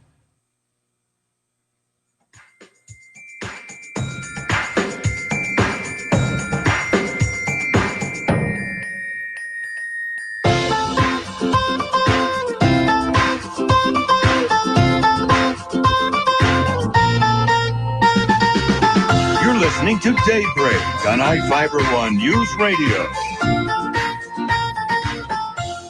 Local news is brought to you by Shelton Health and Rehabilitation Center. Find them online at sheltonhealthandrehab.com. From the iFIBER ONE Newsradio studios, I'm Mary Lynn Foster. There was an animal story behind the execution-style murder of a Belfair area family and neighbor. David Wayne Campbell shot his domestic partner, Lana Carlson, 2 adopted teenage sons, and a female neighbor. Campbell then shot himself in front of Mason County deputies as they closed in following an hours-long standoff at the home. Valerie Jackson, a founding member of Sequim-based Olympic Peninsula Equine Network, rescued 2 horses and 3 dogs left behind in the murder-suicide at the Northwest Horseshoe Drive home. One of the dogs sustained severe damage to his teeth. Jackson thinks he broke several of his teeth trying to get out of the kennel to rescue the kids. The kennel was about 20 feet away from the chicken coop where the 4 victims died. The animal rescue operation, OPEN, has adopted out all 3 dogs and 1 of the horses. If you have interest in adopting the other horse or would like to make a donation, find contact information for OPEN with this story on our website, iFIBER1newsradio.com. 3 people testified at a public hearing this week on the State Department of Ecology's proposal to clean up the dioxin-tainted C Street landfill. The primary complaint, the process is taking too long. Will Durham, Shelton resident and member of the Waste Action Project that has filed a lawsuit against the city of Shelton, feels the city doesn't care about the problem. Rebecca Lawson, Ecology Regional Section Manager, addressed about 25 attending the hearing that did not take place until officials rehashed the process for cleaning up the 16.7-acre landfill just west of U.S. Highway 101 at C Street. Under audience questioning, Lawson said the city has been very cooperative in assisting Ecology in the landfill assessment. Jason Lansgren, Ecology Cleanup Project Manager for the C Street site, said Ecology has the authority to make the city comply with its final order regarding the landfill site once a site assessment is completed. Lawson said about 20 written comments have been submitted to Ecology so far. Find where to send written public comments with this story on our website, iFIBER1newsradio.com. Fiddle Fest is tomorrow, and Will and Laura Farr stopped by Daybreak to talk about the show at Shelton High School's Performing Arts Center. So it's just lots of different people from around the area that have different, play different instruments, fiddles, guitars, mandolins, banjos, piano, vocals, all kinds of things. Yeah, the whole families get involved, and their kids are all playing, and parents are playing. It's great. There are 2 shows tomorrow at 1 and 6 p.m. Tickets are $10 for adults, $5 for children, $25 for families. Learn more at SheltonFiddlefest.com. For iFIBER One News Radio, 1030 KMAS and FM 103.3, I'm Mary Lynn Foster. Gillis Auto Center in Shelton. Best deals, best price, best trade, and low payments. And March is Truck Month at family-owned Gillis Auto Center, with our entire truck inventory discounted for this event. The Ford F-Series is the best-selling vehicle in America. Half-ton, 3/4 ton, 1-ton, gas, diesel, 2 or 4-wheel drive, with huge savings of up to $10,000 on certain Ford and Dodge models. The all-new Gillis Auto Center in Shelton at the City Center Matlock exit, and 24/7 at GillisAutoCenter.com. On April Fool's Eve, the Chicago Bulls trying to prove they're no joke. Hi, everybody. I'm Dave Packer reporting on sports. Nikola Mirotic and company launched a comeback in Houston where playoff hopes were at stake. Rimming, no. Rebound, Holiday. Ball game over. Bulls win. Bulls win. Bulls win 103-100. And the Bulls within 1 game of the 8th seed in the Eastern Conference. Chuck Swirsky on WMVP. Mirotic scored 28 as the Bulls claw their way back into the East playoff picture. The Rockets fighting for their own future in the West. Speaking of the West, a heavyweight matchup between the Clippers and the Thunder went right down to the wire. Russell slicing left, dashing right, steps away, fires, 16-footer straight away, short, tip followed by Adams up and in. Steven Adams on his stick back. Thunder 119, the Clippers 117. WWLS, Adams' clutch tip in wins it for the Thunder 119-117. On the ice, the Florida Panthers reclaim first place in the Atlantic Division. Huberdeau, darts in, shot, score! On 560 WQAM, Jonathan Huberdeau scored twice in a 3-2 win over the Devils. Panther team officials may have to do some rethinking about their promotions. Fans threw a bunch of toy rats onto the ice, giveaway items that didn't come with traps. The Kings blanked the Flames, 3-0, Hurricanes 4, Rangers 3. Same score in New York as the Islanders edge past the Blue Jackets. With opening day right around the corner, the reigning NL champion New York Mets come into the season with a lethal pitching staff. Matt Harvey and Jacob deGrom headline the starting rotation, but former Met and current TV analyst Keith Hernandez has some high praise for Noah Syndergaard, otherwise known to fans as Thor. I'm very, very cautious about giving a lot of superlatives here.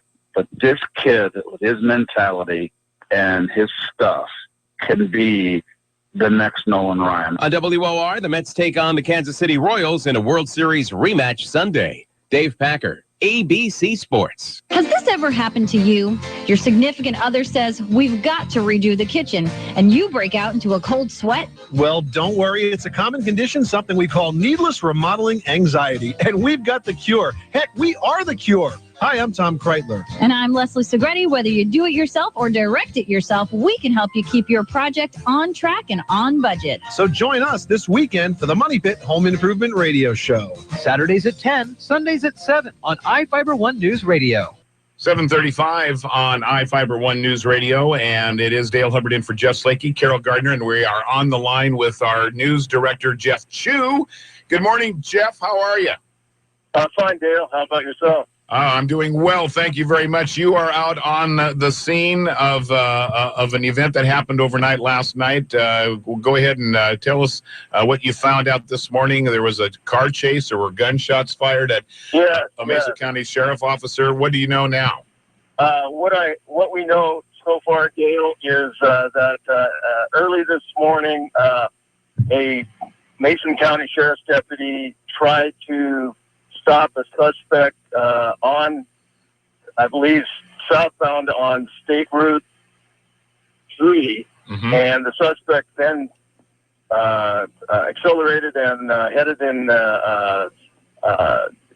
westbound on Johns Prairie Road, and then during the course of that chase, it's unknown what speeds were driven. The suspect then opened fire on the deputy and who backed off, and then the deputy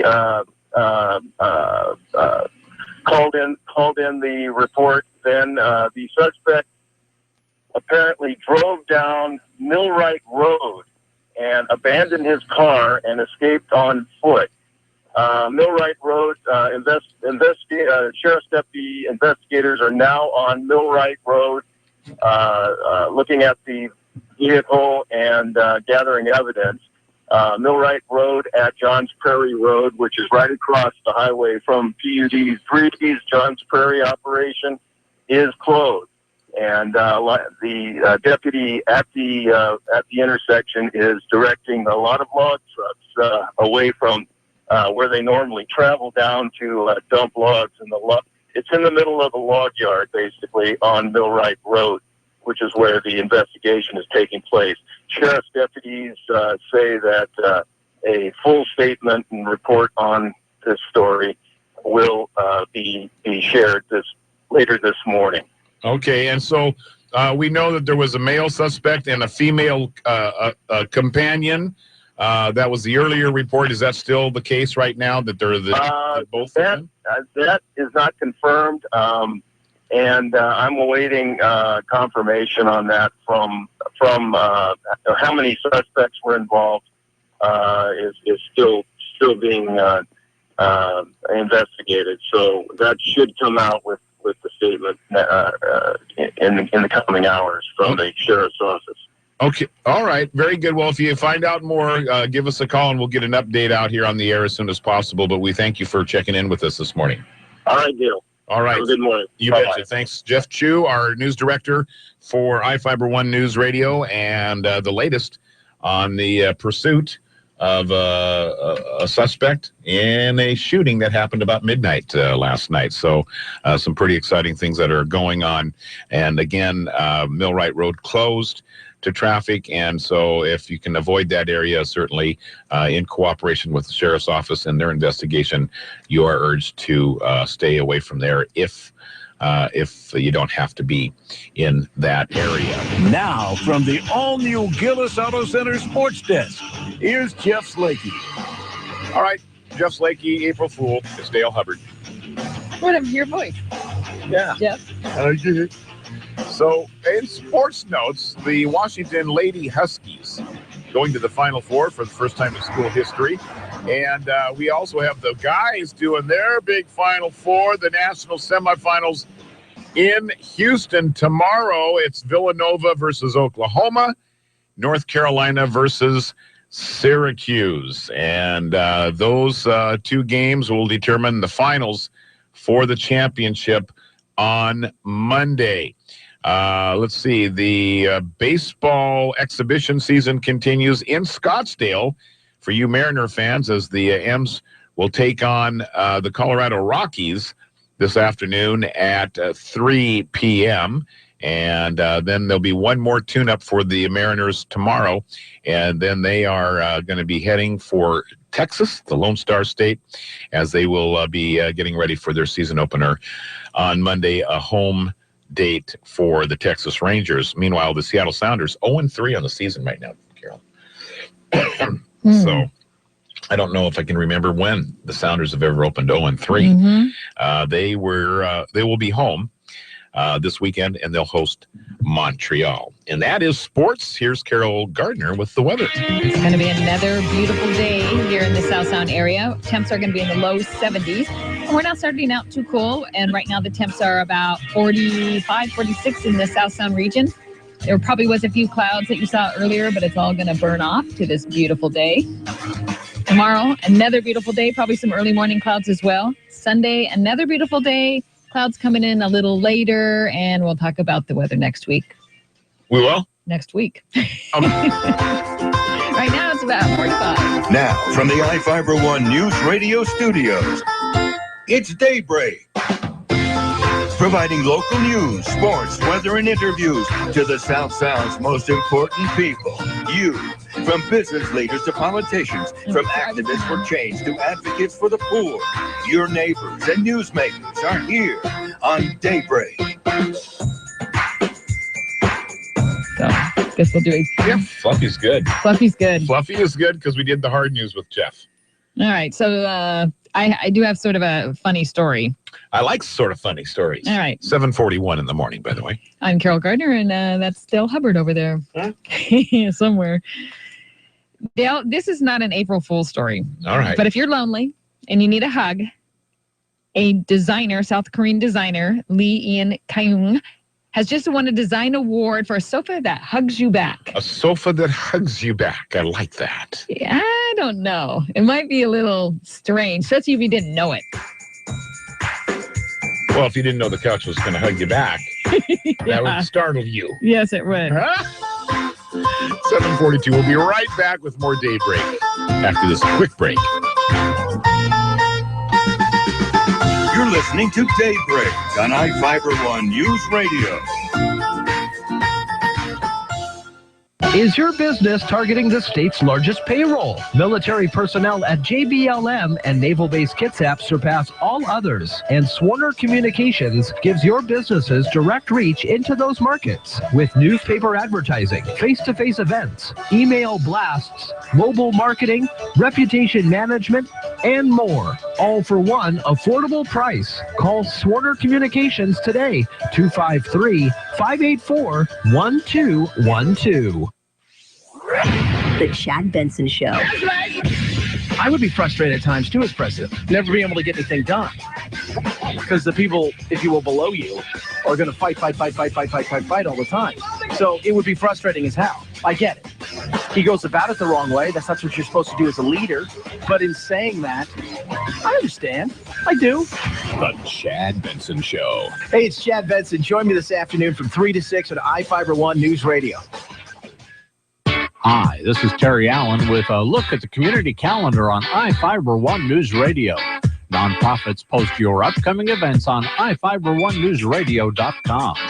Shelton Elks holds a bingo night every Thursday. Play begins at 6 p.m. Food and beverage is available.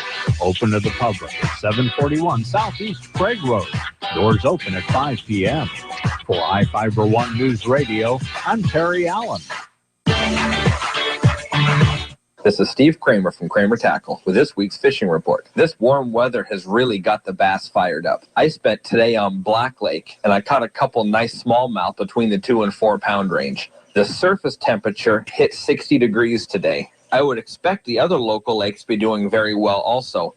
Chambers Lake, for example, should be on fire because it's so shallow and warm. Another good lake to hit would be Nowatzel or Spencer Lake. Either one of those have great largemouth populations and warm up fairly quick. Island Lake is another fun lake to hit. I've done very good there in the month of March on smallmouth and largemouth. If you would rather chase salmon, then I would hit the Cowlitz River at Barrier Dam. They're producing some pretty nice fish. Expect a crowd. Egg shrimp combos have been the hot bait. So if you can, please take a kid fishing and make sure you check out the recreations page at iFIBER1.com. And don't forget my site, KramerTackleandGuide.com.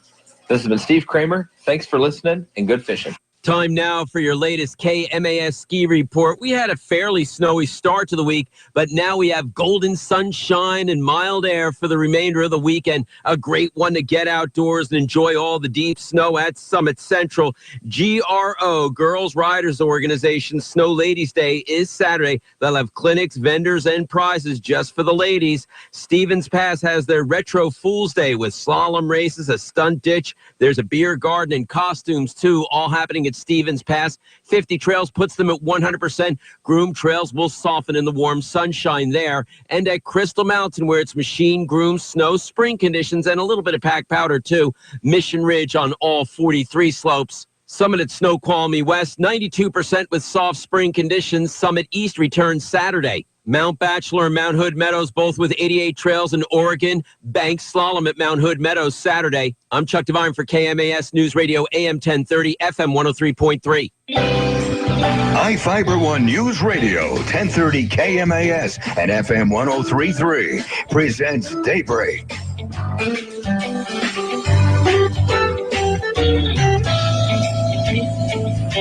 6, 7, 8, 9, 10. Pick a number. 7:46. Friday. That ain't no fooling. It ain't no fooling. April 1st. It is the first day of April already. So there's like, what did I hear the other day? It was 90 days in the year already. Yeah, we've already gone 3 months. It just seems like I'm still, just getting over New Year's. I know. Wow. So did you play any April Fool's jokes on people, or did you have a good one played on you? Jeff's bigger with the April Fool's stuff than I. And I appreciate it and I get it. And some of those great stories, like from the news stories, putting pantyhose over your eyes to see if you get color TV, and some of those great ones that stand out in history. I appreciate them. I've never been a big pulling a prank kind of a guy. So I've never done a legendary stunt on the radio that I could talk to you about or share. We've done some goofy stuff like put polka music on in the morning when I first got here and said that was going to be our new format. But when it's on April the 1st, they all know you're just so goofy that you're joking. I know. There was one that I saw which would have been really fun to do. Put a new sign on the copier and say, new copier voice activated. That would be good, actually. Yeah. I saw that. I thought, that would be so funny. Print! Yeah. Print now! What's going on? What are you yelling at that machine for? Well, it says it's voice activated. I think somebody's pulling your leg. Yeah, that would have been a That would be a good one. That would be a good one. And so my creative juices don't flow that direction. I wish they did, because I love pranking people. But somebody has to tell me how or what and why, and then I can do it. But I don't ever come up with those on my own. How about you? Have you been a subject of a practical joke or not really. April Fool's prank or anything? Maybe just little ones, but nothing major that I'm like you, I don't really remember, and I don't really do much. And I don't, unless I look at these and read them. And so for many years, decades, I've been sharing stories of historical events, but I don't remember them. Yeah, and I'm thinking, do I not remember them because I was so traumatized by one?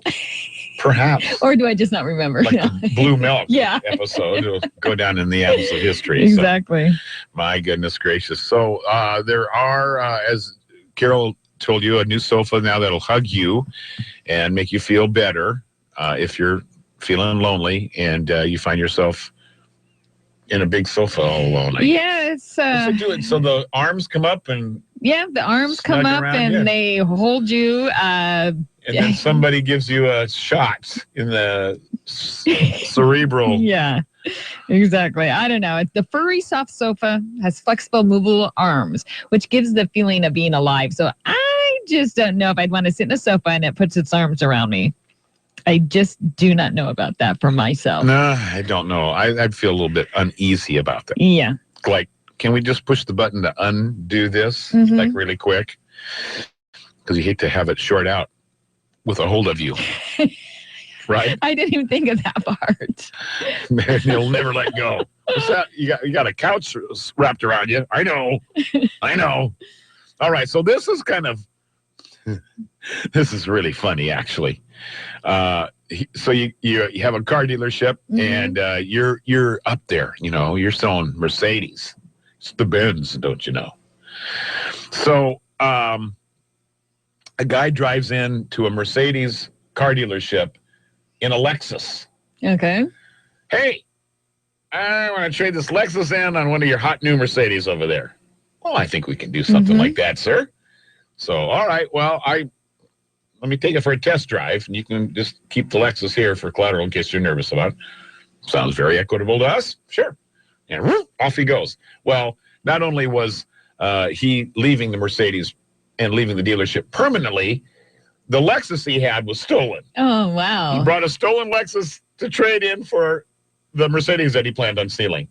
Wow. So they obviously didn't check any ID on the guy or anything. So that guy's fired. We tell people to go down a few lights, make a U-turn, go up to Wendy's, make a U-turn, and come back. 15 minutes max. Well, 15 turned to 30. And that's when the salesperson said, that's when she noticed that the car had a West Virginia Inspectino tag, but a North Carolina license plate. So she confirmed with police that, the other car was stolen, and you're out left flapping in the breeze with your Mercedes. Man. So he'll probably be caught, or at least the car will be found. But they'll be laughing. Yeah, I'm sure he was. But that's a good thing for those guys to put one of those RFID things in their cars. Yeah. So when they get driven off the lot, they know exactly where their car's at. I mean, you'd think they would do something. At that level. Yeah, at that level. RFID would be like automatic. Right. Because I don't know if you heard me talking earlier this week, the hotel, there's a new company that makes hotel towels and robes and stuff, and they are putting washable RFID tags inside those products. Yeah, you guys are talking about whether they ever stolen. So if you walk off the lot with a stolen towel or robe, they're going to know. Same thing with this car. Yeah. I guess you think people with money are more honest. You just don't expect question. it. You just question those people. He's probably well dressed and whatever. Yeah. Come in with a Lexus, pretty high-end consumer car, and Mercedes is way up there. I'm surprised that hasn't happened before. You don't want to, you don't want to, respond in a negative way if the guy wants to do a test drive. You're like, he's in a Lexus, he's dressed nice. Huh? Sure, but don't they usually send a salesperson out on the test drives? Well, apparently this dealership doesn't. In those commercials, you see, there's always go up a few blocks, turn left at Wendy's, make a U-turn, come back. Huh. Interesting. Oh, sure. Yeah, okay, I'll do that. Yeah, no problem. I got clear to the state line. I still haven't seen the Wendy's. I don't know what. I must not have been paying attention. Anyway, so that was one of the stories. And then did you guys talk about Satan being spotted in the... No, we did not. What's with that? Well, Satan is always... the face of Christ is always spotted. Right. Bacon, whatever. Toast. Yeah. Melted cheese. So we see that all over the world. Tortillas, whatever. So now Facebook post from a Mexican site shows what some say looks like Satan in a cut of meat. The marbling of a chop of salted pork, as well as details from its bones, show what a viewer from Baja said looks like the Dark Lord himself, complete with eyes, nose, arms, legs, and devilish horns and wings. Good publicity for Holy Week, don't you think? Yeah. Said the post. Check it out. It does look like the devil. It does, but is that natural? Is that natural? Shops. Shops. Photoshopped right there where the horns are. Yeah. But beyond the horns and the eyes and nose look a little goofy. Yeah, I mean. But the rest of it could be. Yeah. Interesting. We have a picture of it up here, but it looks a little photoshopped. It looks a little photoshopped. But most of it looks real. Yeah. Well, let's hope they got some money for it, I guess. That's the point, isn't it? That is That is a point to be made. We are at 7:55 here on this morning. We're not done yet. No, we're not. We have more guests scheduled. Yes? Yes, so we do about 8:15 in about 25 minutes or so. Brad Miller, president of Graduation Matters Shelton, is going to come in. Not the baseball player. Nope, not the baseball player. He's going to come in and tell us about some Graduation Matters Shelton updates and such. We will find out what's going on with that. Yeah, we typically hear from Dr. Alex Apostle on Fridays. And so, but he is, one of the main drivers of Graduation Matters Shelton, as the superintendent of the school district should be. And so Brad being the president of the organization, it's good to have him in to give us an update on all that. So we got some goodies from Terry Allen, who does our public service announcements on the radio and fills in when we need him. A wonderful employee here of the station and a lifetime member of our community. And he and his folks head to Mexico every year.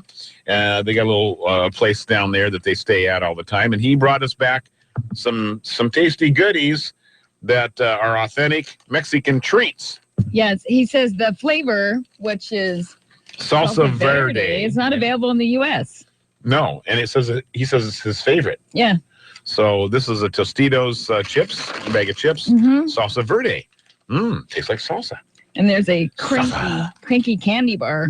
And then cranky candy bar they're little pieces of mini chocolate covered cornflakes. Chocolate covered. Hey, I could have thought of that and sold it. You should have. Quick, take a bag of these up to Canada. Yeah, exactly. Start a new franchise. Use a C. Yeah. Or cranky. Canadian crankies. Canadian crankies. How funny. Yeah. So thank you, Terry, for the snacks and the goodies. He brought us back Spam in flavors that I had never dreamed of. He went back to the capital of Spam. It's like in Michigan or Wisconsin or something. And he brought back all these cans of Spam, and we sampled them on the air one time. Were they good? I've never been a fan of Spam. I am a Spam fan. You are a Spam fan? Yeah. So I think I liked all of them except there was one in particular that was a little bit over the edge for me. What is Spam? Spam is shoulder, pork, and ham. Okay. It's just sort of SPAH. Sort of squished together. Uh-huh. And I think it was molded. Developed for the troops in the military to have in their K rations that it wouldn't go bad. And just pack it around and you just plop it down and away you go. You got sustenance. Well, I mean, you'd need it. Yeah. And if you have to. I may be foggy on the history of it, but I made it up as I was going along. Sounds good to me. Carol believed me. So why did you? Well, you can tell. I don't know why you became a fan of Spam, but hey, I can't tell you that either, except for that I understand that makes me like an honorary Hawaiian. I thought that was poi. No, they love Spam. Oh, have you ever eaten poi in Hawaii? I think it's called poi. Yeah, no. It's that white. Yeah, I don't know what that is.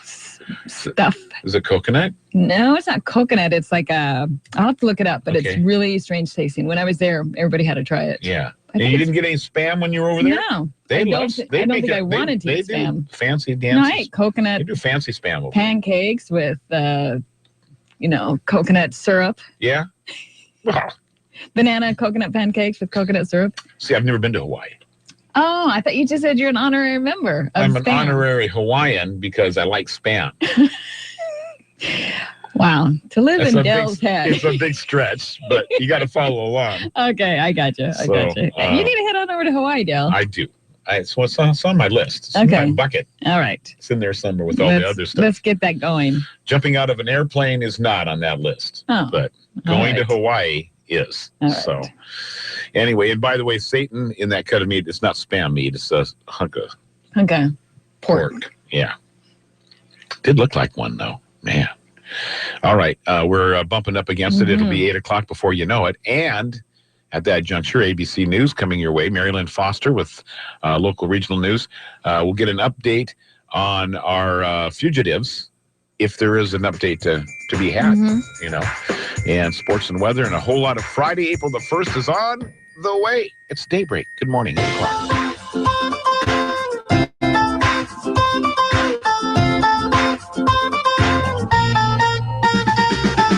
listening to Daybreak on iFIBER ONE Newsradio. Tom Hartman is live and waiting your call weekdays from 9 to noon on iFIBER ONE News Radio, AM 1030, FM 1033, KMAS Shelton.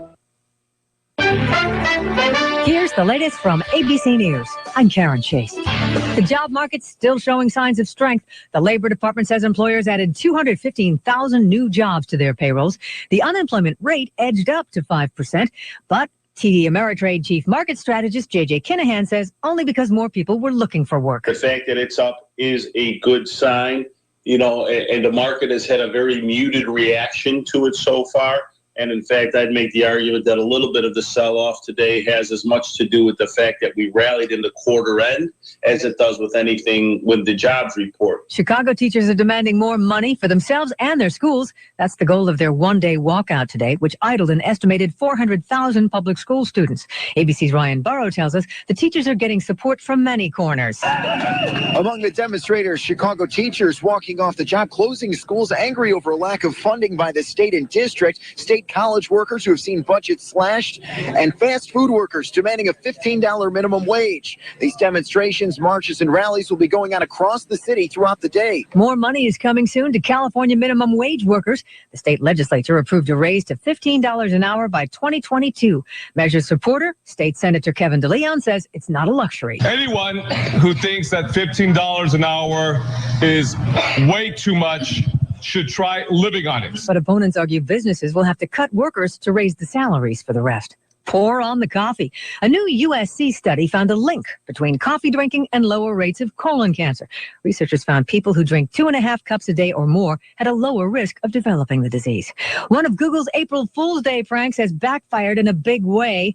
Called Mic Drop, it invites users to send an animated minion with a message to a group of people, then blocks all responses. Google's help page is inundated with complaints, including one from a man who claims it cost him his job. This is ABC News. Are you working so hard to make a living you can't take time to make any real money? Is every day the same boring routine going nowhere and money runs out before the month? Well, my name is Ron LeGrand, and for over 30 years now, I've been helping clients take their life back by buying and selling houses with no money, credit, experience, or licenses. If you call 800-350-0255, 24 hours, and leave a message, I'll send you my new book and CD absolutely free so you can see how. I bought hundreds of houses and trained thousands to do the same. Call 800-350-0255 to get your free starter kit until 500 are given away. You'll learn how to make a full-time income on a part-time basis without risk, largely tax-free, and get 90% of the work done for you for pennies. That's 800-350-0255. Again, 800-350-0255. Call now and take your life back. Hearing loss isn't just a problem for aging rock stars. ABC's Tom Rivers has the story of a British orchestra musician suing the Royal Opera House. Apparently, this will do it. A bit of Wagner cranked up to 137 decibels down in the pit. The orchestra pit, that is, at London's Royal Opera House. Chris Goldscheider's hearing is going. He can no longer play. Now he's seeking compensation. For someone who spent 9 hours playing a day, it must be like for a footballer not to be able to kick a football. I don't know. He claims his hearing was irreversibly damaged by brass instruments put immediately behind him.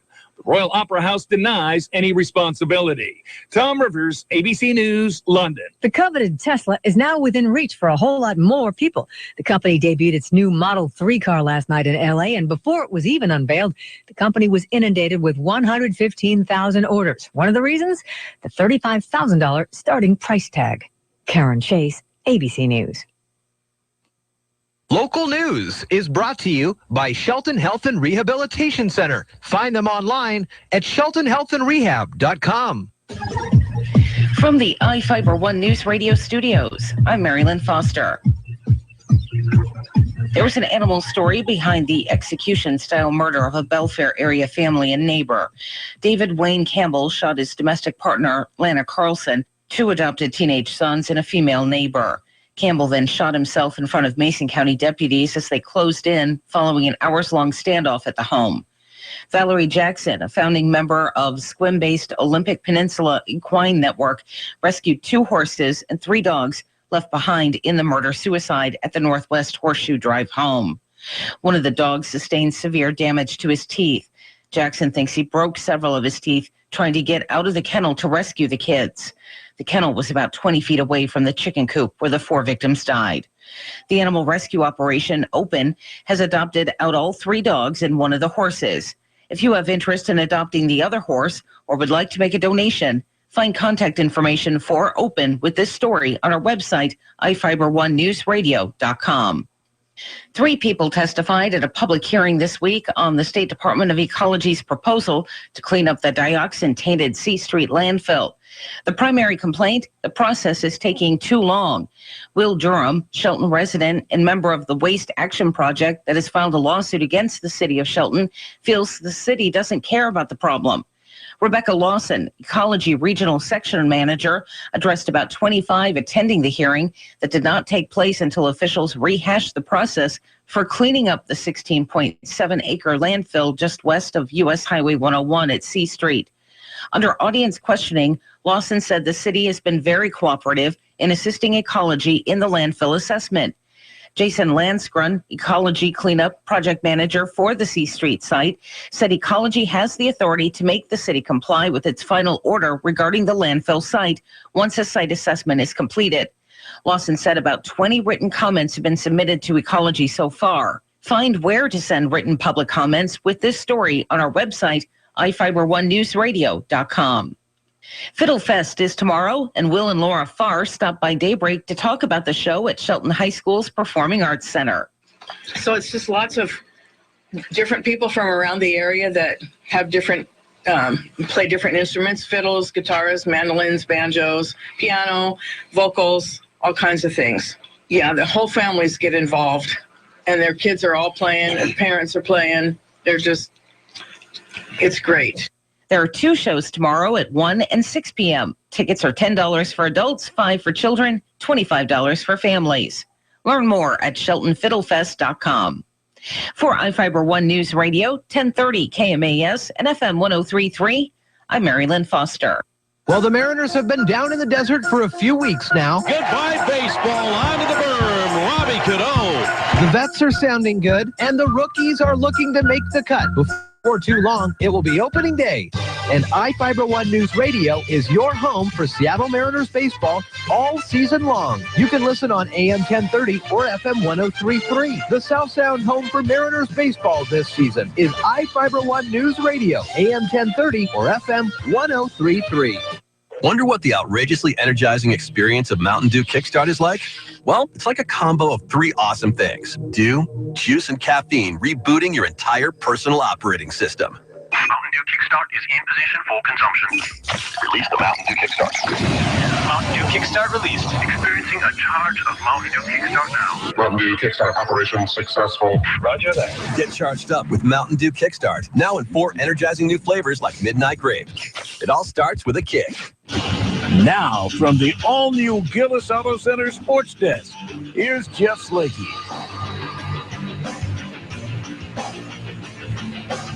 Well, he didn't say Dale, so I'm like asleep at the switch. I know. Who's Jeff? Jeff Slakey. I remember him. Yeah. 8:08, Friday morning, April 1st, April Fool's Day. Take me out to the ball game, take me out to the crowd, buy me some peanuts and Cracker Jacks, right? Yeah. That used to be all there was. Peanuts and Cracker Jacks and a smell of an old stogie from the guy sitting next to you. No hot dogs? Or well, I imagine that hot dogs must have been shortly right around that time, too. Now, for those of you who are just can't wait for baseball season to get going, itching to get baseball season going, you might be get yourself ready for a big treat or many treats. As a matter of fact, ahead of opening day, some wild new food options at the ballparks. Oh, I love that. You ready for this? Yeah. Some pretty interesting ones. We'll go to the National League first. Wacky options between the National and American League. Arizona Diamondbacks are going to feature a cheeseburger hot dog this year. So it's charbroiled hamburgers. The hot dog's made. Cheeseburger hot dog. Yeah, okay. It's a cheeseburger hot dog, deep fried. So it looks like a hot dog, but it's made of cheeseburger my stuff. word. All right. So that's they're featuring that. And then there's the Burgerizza from the Atlanta Braves. 2-in-1 combo, 20-ounce patty, 5 slices of cheddar, bacon, served between 2 8-inch pepperoni pizzas. Oh my gosh. And this is at the ball game. Yeah. Just a little something to hold you over. Oh my goodness. Ball games, you're more sedentary. I mean, you don't jump up as much. No, baseball is a long, drawn-out affair. Oh my gosh. You need a lot of food. I guess so. So there's the Burgerizza. You tell me what's going to be your favorite one. So here, Cracker Jack and Mac Dog. Foot long, all beef hot dog, topped with Cracker Jack, macaroni and cheese, salted caramel sauce, and fried jalapenos. All the senses. In case you didn't get enough on the hot dog, the meal served with an additional bag of Cracker Jacks. Oh my gosh. Sweet, sour. Yeah, everything. Salty. It's all there for you. Whoa, that's an overload. And you got Dinger's Donuts over there in St. Louis for the Cardinal fans. Satisfy your sweet tooth with these fresh fried mini donuts served warm with your choice of ingredients, including chocolate icing and rainbow sprinkles. Wow. Now, that's good stuff right there. That is good stuff. That's the National League's offerings. Here's the new stuff from the American League. Seattle has nothing new on there. They have probably some of the best choices of food in Seattle. They haven't changed anything this year. However, some have. Houston, they've got, now that sounds good, Irish nachos. Just that word sounds good. Now, when you get digging in there, fully cooked nachos made from kettle chips. Okay, I'm okay so far. Now, covered with jalapeno queso. So it'd be melted cheese. Right. Roasted tomatoes and an assorted amount of nacho toppings. So what's the diff? I don't know. Why does it say Irish? I don't know where the Irish comes in. You think that probably the cheese has some Irish whiskey in it? Or the I would like to think. Chips were soaked in Irish Or maybe whiskey? you get a big shot of whiskey before you eat these. That's a possibility. The Champions Alley Burger for the Kansas City Royals. Cheese burger is cheese stuffed and tempura battered. Served with sweet slaw, chipotle ketchup, and a fried pickle on a local roll. That does sound good. That does sound good, doesn't it? Really I would try that one. I would definitely So try that's the one. That's the one so far. How about this? Chicken and waffle on a stick. I haven't heard of those before. I don't think there's much more to say about that other than it's drizzled with maple sriracha and served with broccoli and cabbage slaw. I'm not really a chicken waffle person. I know it's a big thing. Yeah, I'm not either. I've never been a chicken waffle. I've tried it, at the Waffle House. That's not a big deal. Yeah. And Texas Rangers have a chicken and donut skewer. If you can't decide whether you want a sweet or salty snack, a 12-inch skewer of a fresh donut, holes, and fried chicken drizzled with buffalo honey sauce. I'll take my donuts plain or like those one donuts. 8:12 in the morning. You're listening to Daybreak on iFIBER ONE Newsradio. What's taking so long to download that song? What are you using? Dial-up? No way, dude. I've got cable modem. What are you, a caveman? You have access to fiber. Why are you paying more for less when you can be using the fastest internet on the planet with iFIBER internet? Righteous, dude. What's that? Hurley, you could be surfing the web at least 40 to 200 times faster than cable modem using true light speed with iFIBER Communications fiber internet and still save some major bucks over cable modems. Get off that old analog cable and join this century with iFIBER internet. Hurley? Yeah? So what are you doing now? Dude, I'm calling iFIBER to get hooked up so I can totally surf the web at light speed. Oh, you're such a caveman. Ha!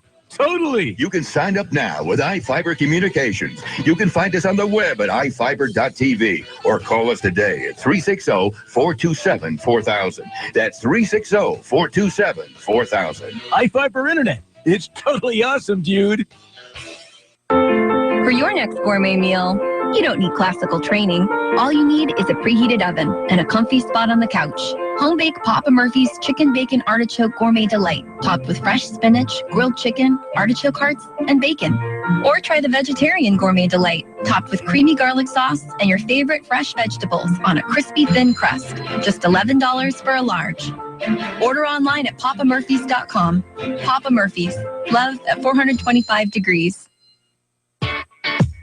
Hi, this is Terry Allen with a look at the community calendar on iFIBER One News Radio. Nonprofits post your upcoming events on iFIBER1newsradio.com. The Mason County Senior Activity Center is looking for volunteers. Van drivers for day trips, cooks for Friday lunches, hosts to make sure the coffee's hot throughout the day, and much, much more. If you have office skills, those are also needed. Call 426-7374 for more information. For iFIBER One News Radio, I'm Terry Allen.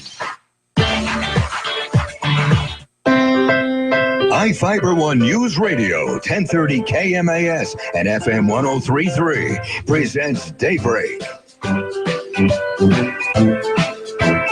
8:15. All right. Hey, good morning to you. Happy Friday, April the 1st. Carol Gardner did not get to do her weather forecast, and it's a spectacular weather forecast. I know. I can't. Phenomenal. I can't be hated on a day like today, right? The weather person. The weather person is a hero today. Yes. Or a heroine. Or a heroine. We are starting out just mildly cool. We're around the mid 40s in the South Sound region. We're going to warm up to probably the warmest day of the year. Serious? So far. Mid-70s, maybe? Maybe the mid-70s. We will hit 70, be over 70 tomorrow. We might be a little cooler or right around the same temp. We are going to have some clouds in the morning, but it's going to be another beautiful day. So today and tomorrow, beautiful days. Nice. Sunday, nice day also. So get out there early during the day, and then Sunday evening. And Sunday's relatively dry still. And then but Sunday we've got evening, a system coming. Yeah, rolling in Sunday. Forecasted right now for Sunday evening through Monday. But right now, it's just, there might be some clouds where you are, but it's going to just clear off and be sunny. This is beautiful weather. I love this time of year. There's still that little remnant of coolness in the air that, winter hasn't quite let go. Right. So that's what spring is all about. It's not like the air is warm, but it's still warm when the sun's shining on you. When the sun is directly on you, it just feels so good. Yeah. I need to get some sun on my face. I was disturbed by the amount of pollen sitting on my little truck. It had been parked for about 5 or 6 days. And I got in it yesterday, and it's got this green hue over the top of it. And I'm going, man, no wonder I'm having sinus issues and sneezing. And yeah, we're going to have to start getting the pollen count out and see what exactly is happening for people right now. This time of year is brutal for some people. Spring is the worst. Summer is even better than spring because for some reason everything's blooming now. Right. And this is where people really get it. The only time I really have a problem is when it's really tall grass, like in August. If I let my lawn go. Yes. And I'm out there and the things are flying off the sort of the dried grass. Yes. That part, it's the only really part that bothers me about any kind of allergy type thing. Everything bothers me. Year round, I have suffered from allergies, but this now about a month ago. That was bad. Yeah, I'm a little bit better now. I got ramped up and got some good medicine. So Yeah, because that's miserable when your nose is running and your eyes are all watered and closed and you're itching. Yeah, that's bad. No, it's no fun at all. Enjoyable. But boy, the weather was nice, and took the dogs for a nice long walk yesterday afternoon. Short sleeves, just really enjoying it. It was just pleasant and quiet. And as a matter of fact, I got to get you guys booked up with Morgan, who is one of the principal drivers of the, the weather nice and everything. Disc golf. Oh yeah, we got quite a culture of disc golfers. Maybe no more rampant fans of that sport than right here in Mason County. Right. Great organization. They have been converting the Hoodsport Trail, adjacent to the Hoodsport Trail, a brand new 18-hole disc golf course through the woods and across the creeks and off the bluffs. So you don't use a regular golf course? No. You're sort of out in the wild. You make your own. Oh, yeah. So sort of disc golf extreme. Incredible. Yeah, and it may be the best disc golf course in the state. Wow. And they've been playing on it. They've got 9 working holes, like 4 on the front and 5 on the back or something. Ultimately, they'll end up with 18, though. And they've been working on it all winter. It's pretty cool. Nice. So I hadn't been up there for a few weeks, and so they've made a lot of strides and new trails and things to explore, and dogs were loving it. So Awesome. Yeah, we'll have to get some of those people on. And so yeah, I'll get you guys hooked up with some of those folks, and they can come in and talk about it, because they go to tournaments around the state and they host a few. They had a big one here last year over by the high school, Shelton Springs. They got a disc golf course there where the Huff and Puff Trail is, and that's I think they had like I can't remember, 100 participants or 1,000 people showed up or something incredible. This new course has got this buzz. We've got the whole culture of disc golfers just buzzing about this thing. So pretty cool, pretty exciting. Now, are the Frisbees a little different size than regular Frisbees if you're throwing them through the woods, and I don't know what's happened to me or my body, or, you know, I used to be quite the Frisbee guy back in the 60s and 70s. Yeah. I can't throw them for crap now. And so I'm using these new disc golf discs, and they've got like the big heavy one is the driver. That would be for distance. And then they've got other ones for putting and for mid-range. Okay, so you got like 3 different sizes. And so it's pretty cool. And your hole is a pole with a basket. Okay, so you try to get it in there. Yeah, you put it in the basket. So it's pretty cool, and a lot of people like doing it. It's good exercise, a lot of fun. Yeah. So we'll try to get Morgan and a couple of the other guys that are involved with it. So I'm trying to think. Andrew from the credit union is also involved with that group. So we'll get everybody in here and talking about it here soon. Sounds good. We'll get our sports director on it and get some feature video. I was going to say he should go, because some of the people are incredible in their skills. Incredible. I mean, so like they've got this one hole now, you're up on this bluff and you have to throw your Frisbee like 35 yards, 40 yards across rough terrain, down and across the creek and over on the other side. Wow. Just to find it. And then you got to take a big, long, quarter-mile hike to get back over there to where it lands. Hope they're neon colored. Yeah. So, so some of these guys, I think taking some video of these guys would be pretty amazing. Yeah. Cool. Sounds stuff. good. Sounds very good. Good stuff. I hear somebody talking out in the front. So we're going to take a break here. I think Brad Miller's here, and it is Graduation Matters Shelton. We're going to get an update from the president himself of the organization right after these very, very important messages from our local advertisers. 8:22 the time, and a happy Friday, everybody.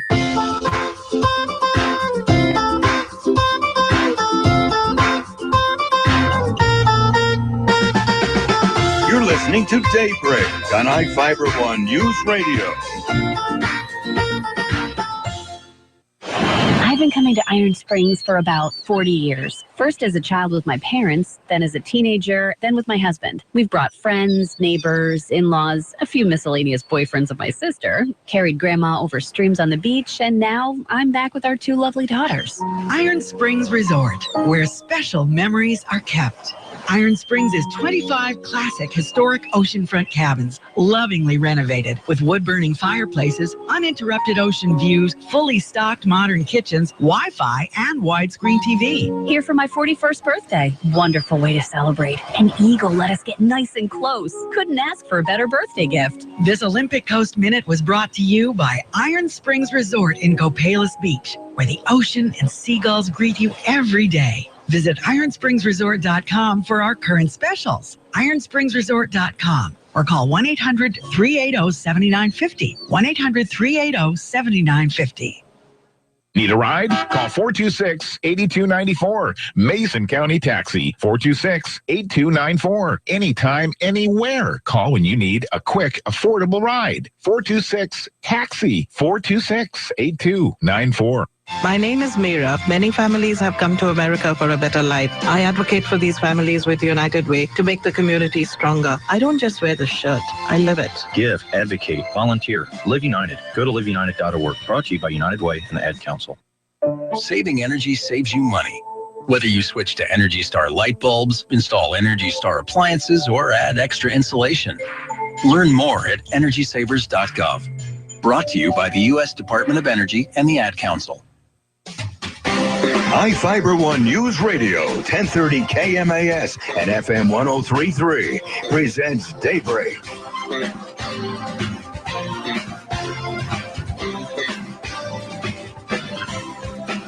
It is 8:24, and we welcome, as it turns out, Dr. Alex Fossil is in the studio with us this morning. Good morning, sir. Good morning. How are you? Very good, thank you. Well, it's good to have you in the studio with us. We had thought at first Brad Miller was going to be with us, but there was a scheduling snafu. Well, I was waiting in the wings, so this is great. Okay, well, we're, for a backup, you're not shabby.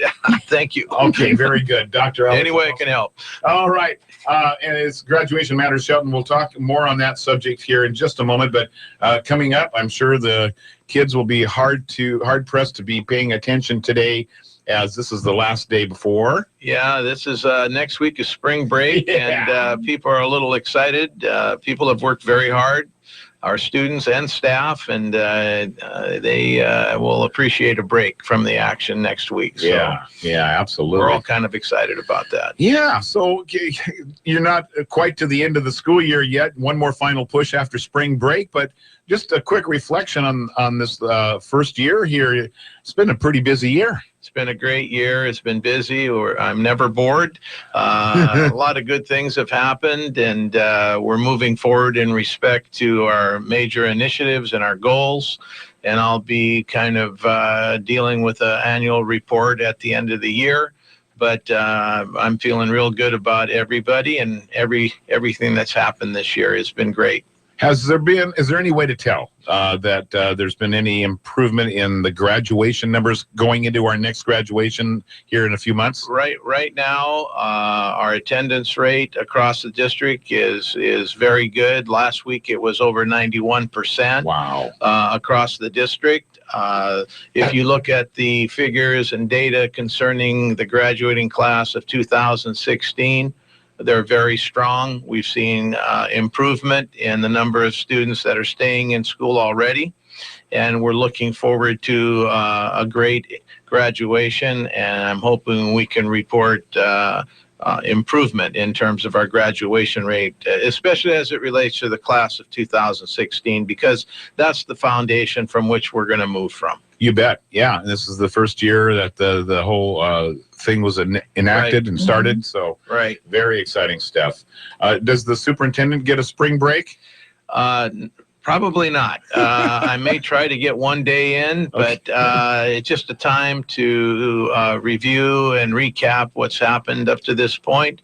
And it gives me some extra time to plan for a very important event that we're all going to be involved in, and that's the replacement levy on the bond in February of 2017. But there's a lot of planning that needs to take place, and next week will give me an opportunity to continue focusing on making arrangements for that to happen. Yeah. So, do you have any questions, Carol? No. I mean, it's great that you come in every week and we'll have graduation. Do you have anything to say on the Graduation Matters at all? Well, I'm glad you brought that up, Carol, because yesterday the Graduation Matters Shelton board had what you might call a retreat to kind of recap their activities, and I believe they set some goals and objectives in terms of the future.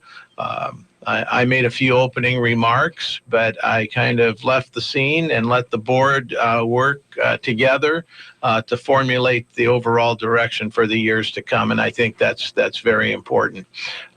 We have a great board, great group of people that are working diligently to continue to focus on graduation in so many different ways. And I'm sure based on the goals that they came up with yesterday, they're going to continue to try to bring the community into Graduation Matters Shelton, because that's what it's all about. It's all of us working together to let the kids know that we truly care about them and that we're here for them, and we're going to try to improve the academic program with programs such as the Health Science Academy, which we're going to formally launch officially with the boards coming together on April 12th. Wow. So a lot of good things happening, and Graduation Matters Shelton is alive and well. Yeah, which is a beautiful thing, because a year ago today there was nothing at ground zero. Not even you. There are a lot of good things happening in our school district and community prior to my arrival, and it's that foundation has provided us with the ability to move forward like we are today. So I'm very grateful to the community, grateful to the staff, and to all of you for coming together and making all these good things happen this year. Yep. Well, the response is only because I think we all felt it was time to move forward with something like that. Thank you for coming in, Doctor. Thank you very much. Talk to you soon. It is 8:30 and time for news next on iFIBER ONE News Radio. You're listening to Daybreak on iFIBER ONE News Radio. Local news is brought to you by Fred Holmes Tree Service. FredHolmesTreeService.com 427-4489. From the iFIBER ONE News Radio studios, I'm Marilyn Foster.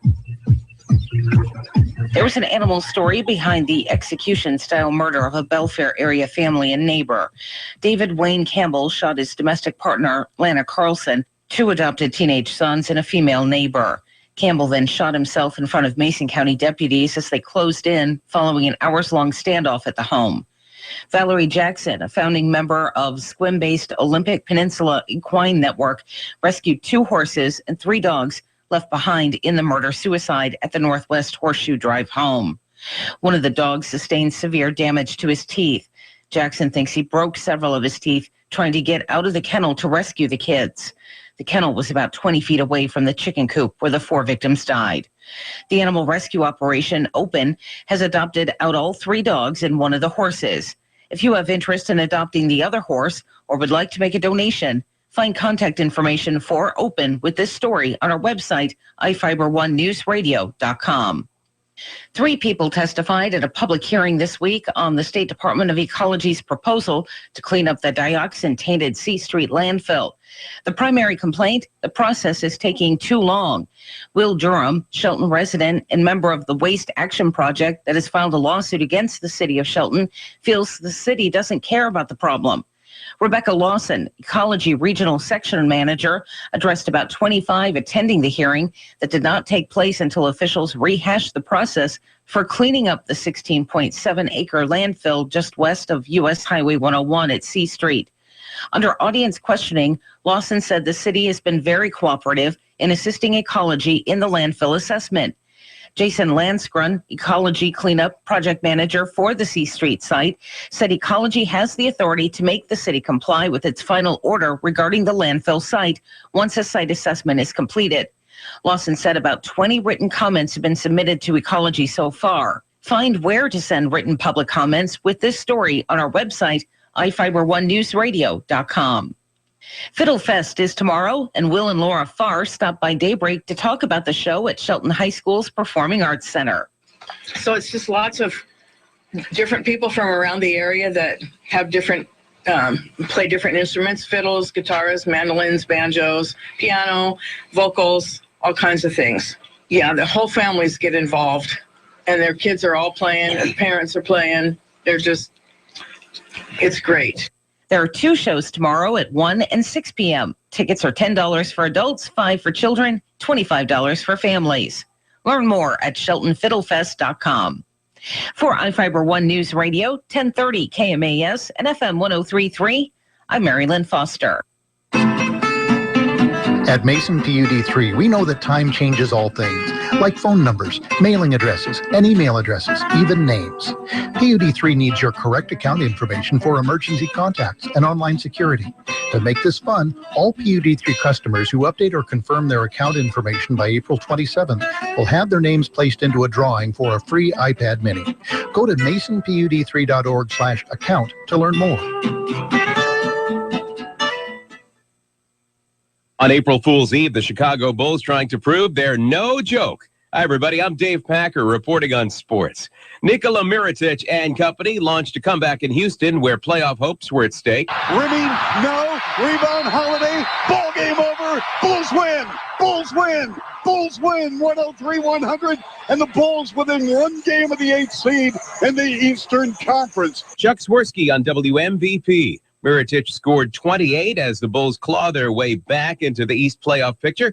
The Rockets fighting for their own future in the West. Speaking of the West, a heavyweight matchup between the Clippers and the Thunder went right down to the wire. Russell slicing left, dashing right, steps away, fires, 16-footer straightaway short, tip followed by Adams up and in! Steven Adams on his stick back! Thunder 119, the Clippers 117. WWLS, Adams' clutch tip-in wins it for the Thunder, 119-117. On the ice, the Florida Panthers reclaim first place in the Atlantic Division. Huberdeau, Dortson, shots On 560 WQAM, Jonathan Huberdeau scored twice in a 3-2 win over the Devils. Panther team officials may have to do some rethinking about their promotions. Fans threw a bunch of toy rats onto the ice, giveaway items that didn't come with traps. The Kings blank the Flames, 3-0, Hurricanes 4, Rangers 3. Same score in New York as the Islanders edge past the Blue Jackets. With opening day right around the corner, the reigning NL champion New York Mets come into the season with a lethal pitching staff. Matt Harvey and Jacob deGrom headline the starting rotation, but former Met and current TV analyst Keith Hernandez has some high praise for Noah Syndergaard, otherwise known to fans as Thor. I'm very, very cautious about giving a lot of superlatives here. But this kid, with his mentality and his stuff, can be the next Nolan Ryan. On WOR, the Mets take on the Kansas City Royals in a World Series rematch Sunday. Dave Packer, ABC Sports.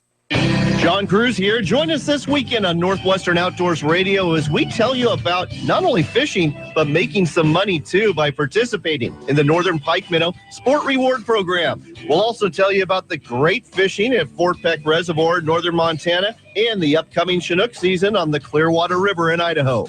Northwestern Outdoors Radio. Saturdays at 9, Sundays at 10 on iFIBER ONE News Radio. Now, from the all-new Gillis Auto Center Sports Desk, here's Jeff Slakey. April Fools. It's not Jeff Slakey. And where did everybody go? Hey, everybody. 8:36. Jeff Slakey's missing in action today.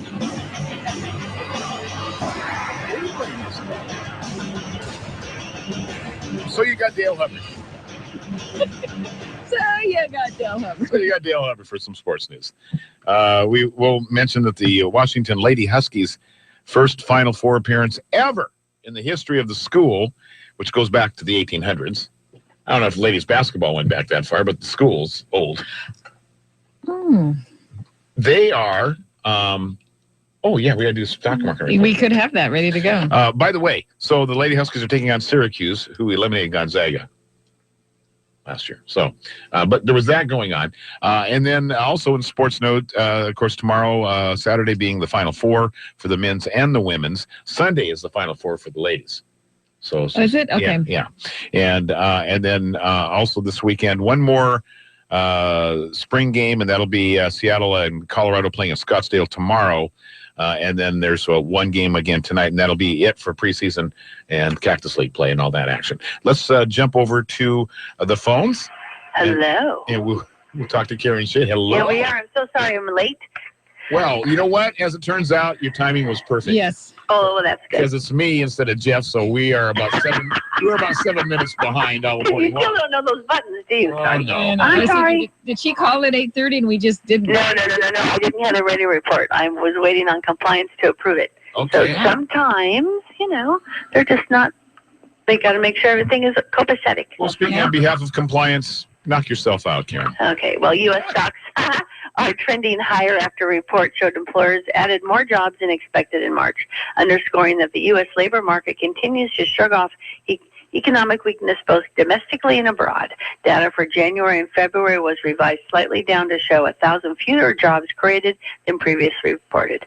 The unemployment report came on the heels of the recent data showing sluggish consumer spending and weak business investment on capital in the first 2 months of the year, as well as some deterioration in the international trade balance. U.S. bond prices are lower to start the day. So far this morning, the S&P 500, the best performing sector is consumer staples, while the worst performing sector is energy. The Dow Jones Industrial Average is up 36 points at 17,721. The Standard & Poor's 500 Index is up 3 points at 2,063. And the NASDAQ Composite Index is up 18 points at 4,887. This morning, volume on the New York Stock Exchange is high, with about 263 million shares being traded, and decliners are outnumbering advancers by a roughly 2-to-1 margin.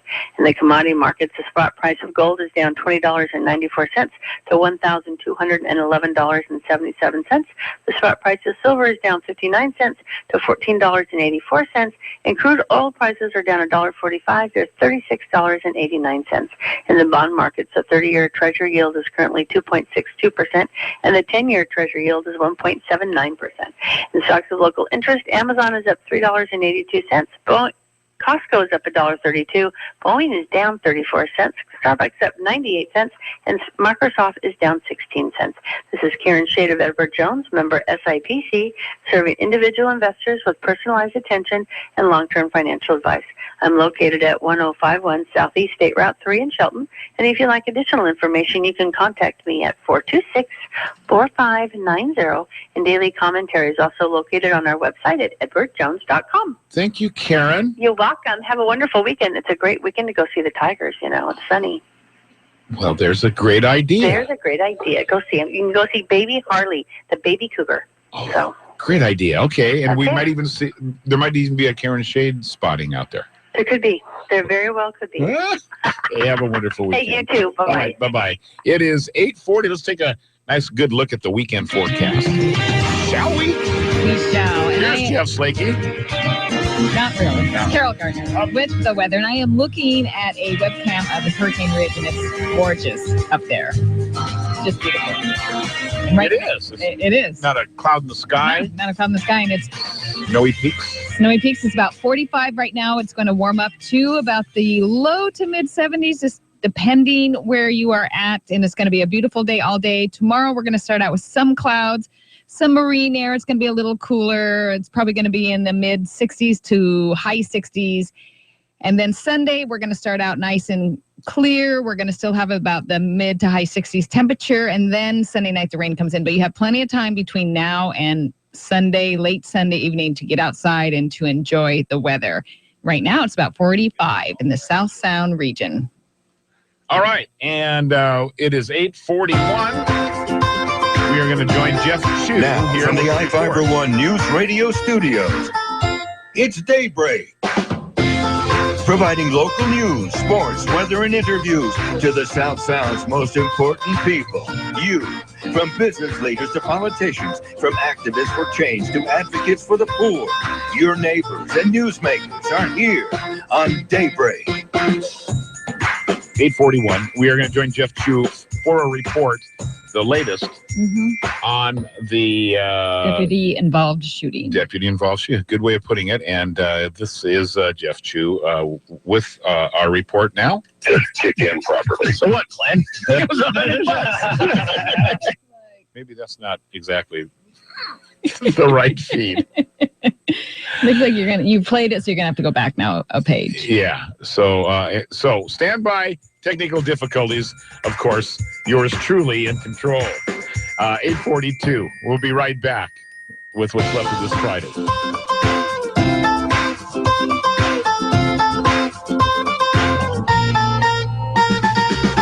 You're listening to Daybreak on iFIBER ONE News Radio. Presenting another Olympic Coast Minute. I've been coming to Iron Springs for about 40 years. First as a child with my parents, then as a teenager, then with my husband. We've brought friends, neighbors, in-laws, a few miscellaneous boyfriends of my sister, carried grandma over streams on the beach, and now I'm back with our two lovely daughters. Iron Springs Resort is where special memories are kept. Iron Springs consists of 25 classic, historic oceanfront cabins, lovingly renovated, with wood-burning fireplaces, uninterrupted ocean views, fully stocked modern kitchens, Wi-Fi, and widescreen TV. It gets better. Iron Springs is offering you their spring special. Book 2 nights, and the third night is on us. Stay 3 nights and pay for only 2. For details, visit us at ironspringsresort.com. ironspringsresort.com. This Olympic Coast Minute was brought to you by Iron Springs Resort in Copalis Beach, where the ocean and seagulls greet you every day.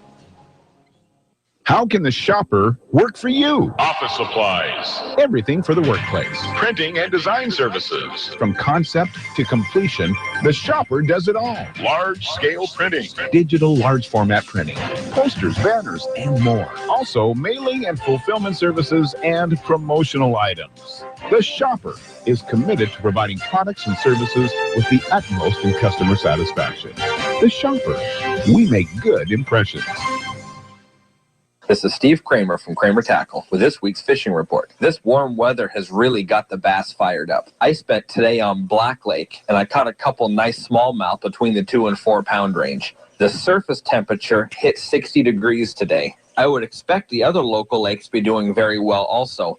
Chambers Lake, for example, should be on fire because it's so shallow and warm. Another good lake to hit would be Newatzel or Spencer Lake. Either one of those have great largemouth populations and warm up fairly quick. Island Lake is another fun lake to hit. I've done very good there in the month of March on smallmouth and largemouth. If you would rather chase salmon, then I would hit the Cowlitz River at Barrier Dam. They're producing some pretty nice fish. Expect a crowd. Egg shrimp combos have been the hot bait. So if you can, please take a kid fishing and make sure you check out the recreations page at iFIBER1.com.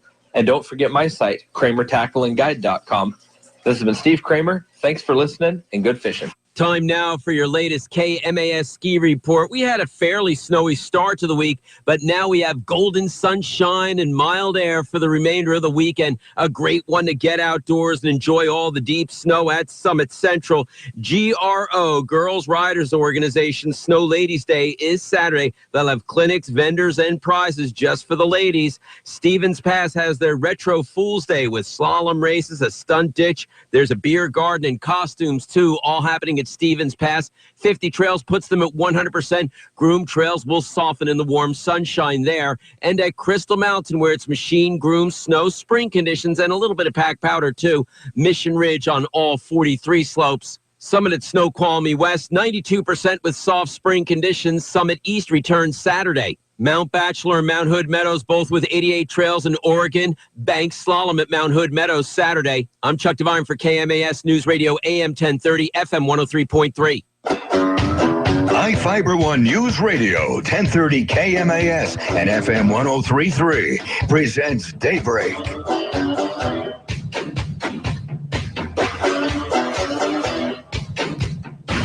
$8:46. Before time gets away from me, time has gotten away from me, by the way. We have a report from Jeff Chu. Now, Mason investigators are probing a shooting at a deputy overnight in a car chase. Here is news director Jeff Chu. Well, see, just as I thought I was going to be able to do this, here we go.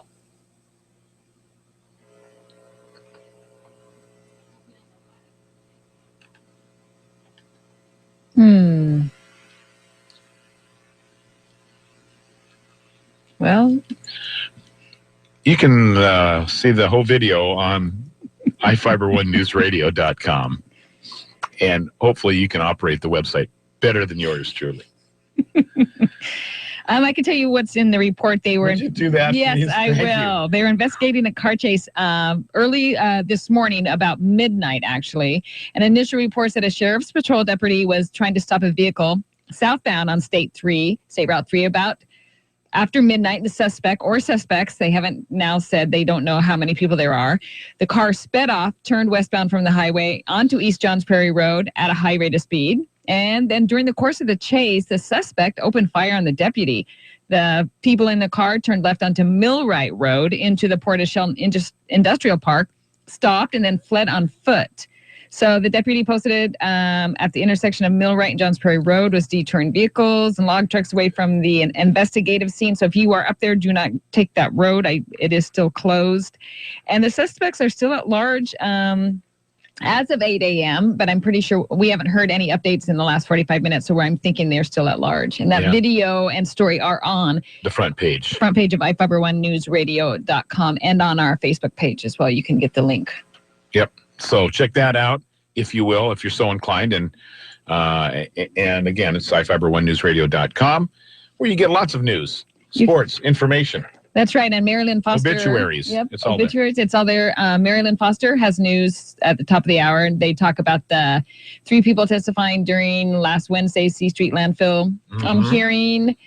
Also, the Sequim-based horse rescue group about that terrible tragedy that happened. Oh, man. Yeah. And then we also have the Fiddle Fest video on iFIBER One. Yes, Will and Laura Farr were in to visit with you guys the last couple of Thursdays, and they are such a delightful couple. I've known them for so long, and they've been good friends of mine way back when, maybe 11 years ago or so.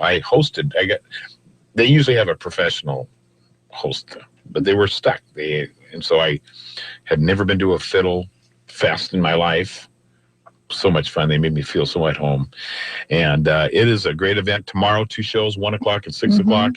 If you can, head on over to the Shelton campus, the Performing Arts Center there, wonderful facility, and see some good, true, down-home fiddling. Right. Washington Old Time Fiddlers Association underwrites this, and then all proceeds go to scholarships for the musical program and the youth program at the school, and then the youth music camp that they have over in Moses Lake over in the Central Washington area.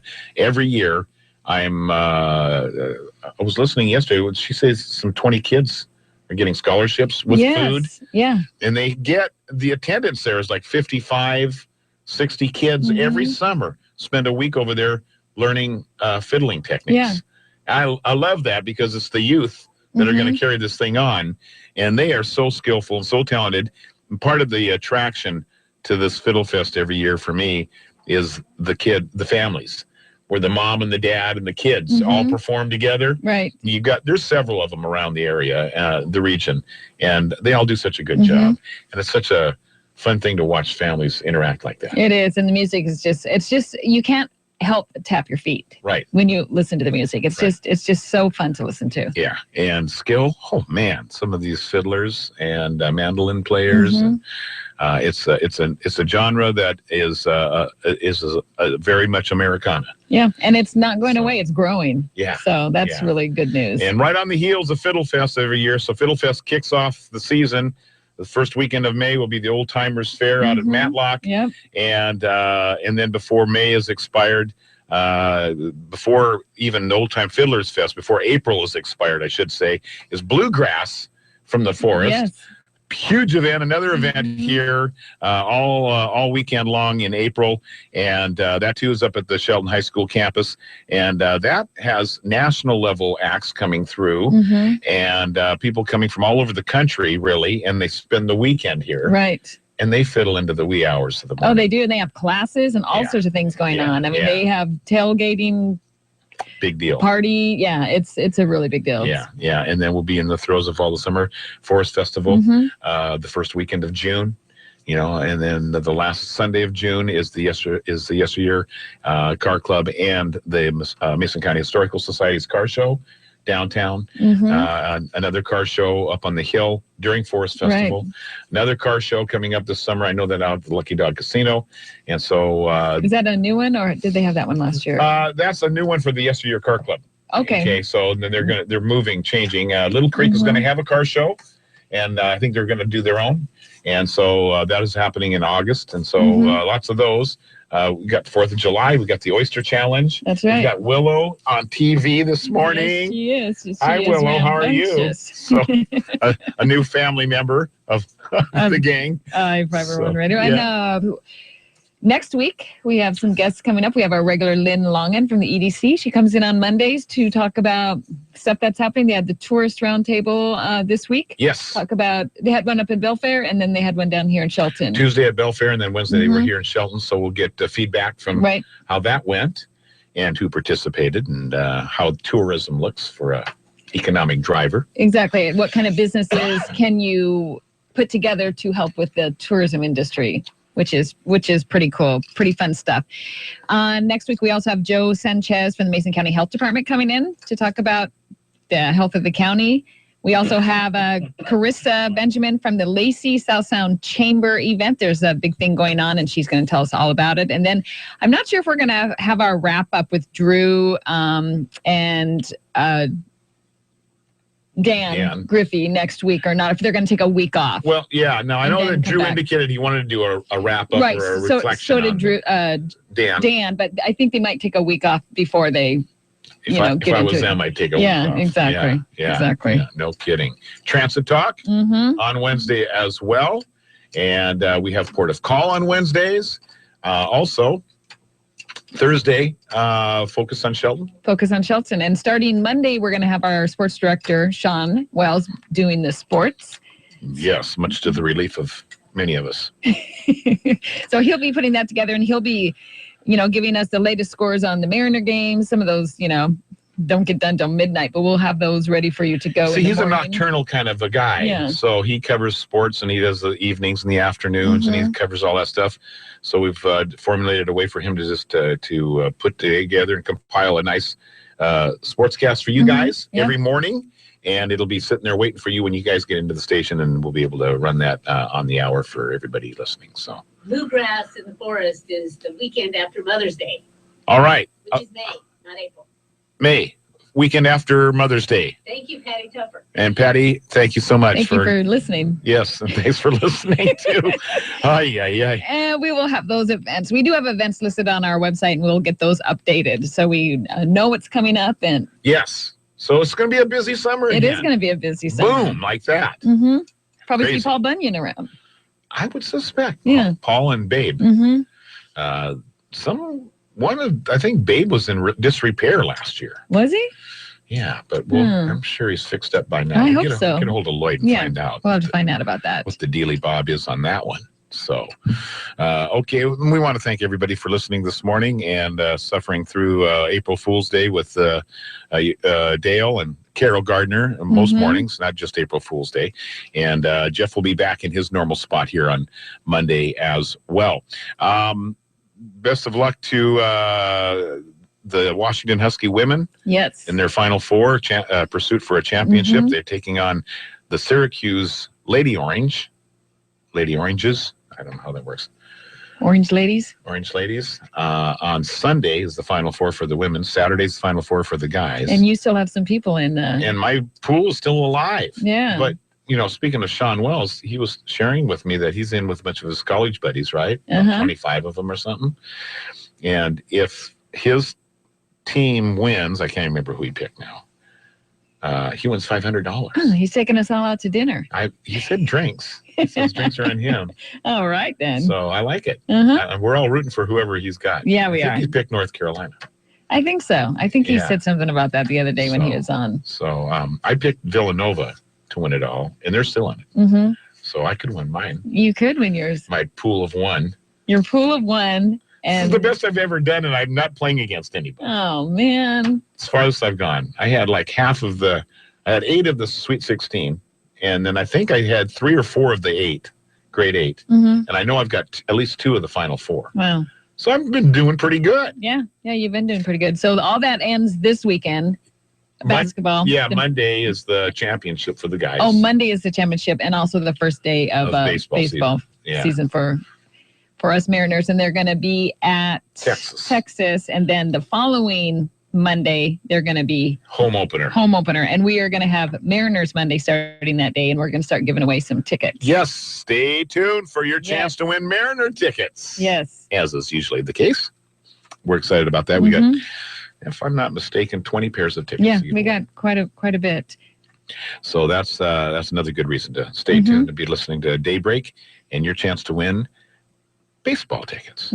I like it. It's always a fun time, especially when it's fun when they have little gifts too. It's like little party favors. You get a little blanket, or maybe you get a bobblehead. A bobblehead. Did you hear about that bobblehead museum that they've got going on at one of the areas? Could be Cleveland. Anyway, so this guy's got like 700 bobbleheads in this display. A private person? No, it's a public. Maybe it's Milwaukee. Anyway, it's a museum adjacent to the baseball team. Oh, okay. But I didn't realize they had bobbleheads back in the 1700s. What? Yeah, not baseball ones. So it's a bobblehead museum, not a baseball doll was an museum. Asian thing. Oh, okay, interesting. But the first baseball ones were like Roger Maris and Mickey Mantle back in the 60s and that sort of thing. They had baseball bobbleheads. Okay, I didn't know they even had them that long ago. It really took flight around 1999. Right. And since then, all teams are doing it. And I've got about 7,000 bobbleheads myself back in that. You do have quite a bit. Wow. Quite a bit. Yeah. And a Rainier, I think. Was it a Rainier? Is it a Rainier bobblehead that you have? It's a Rainier bobblehead, yeah. And I think I got a Husky bobblehead back there. And the rest are Mariners. Yep. Lots of former Mariners. Yeah, I had an Ichiro bobblehead, and I have another one, but now I can't remember who it was.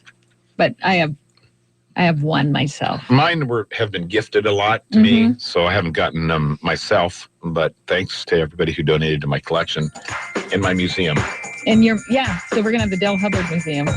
Everybody have a wonderful weekend, and do enjoy the weather. Oh yeah, definitely. See you all soon. All right.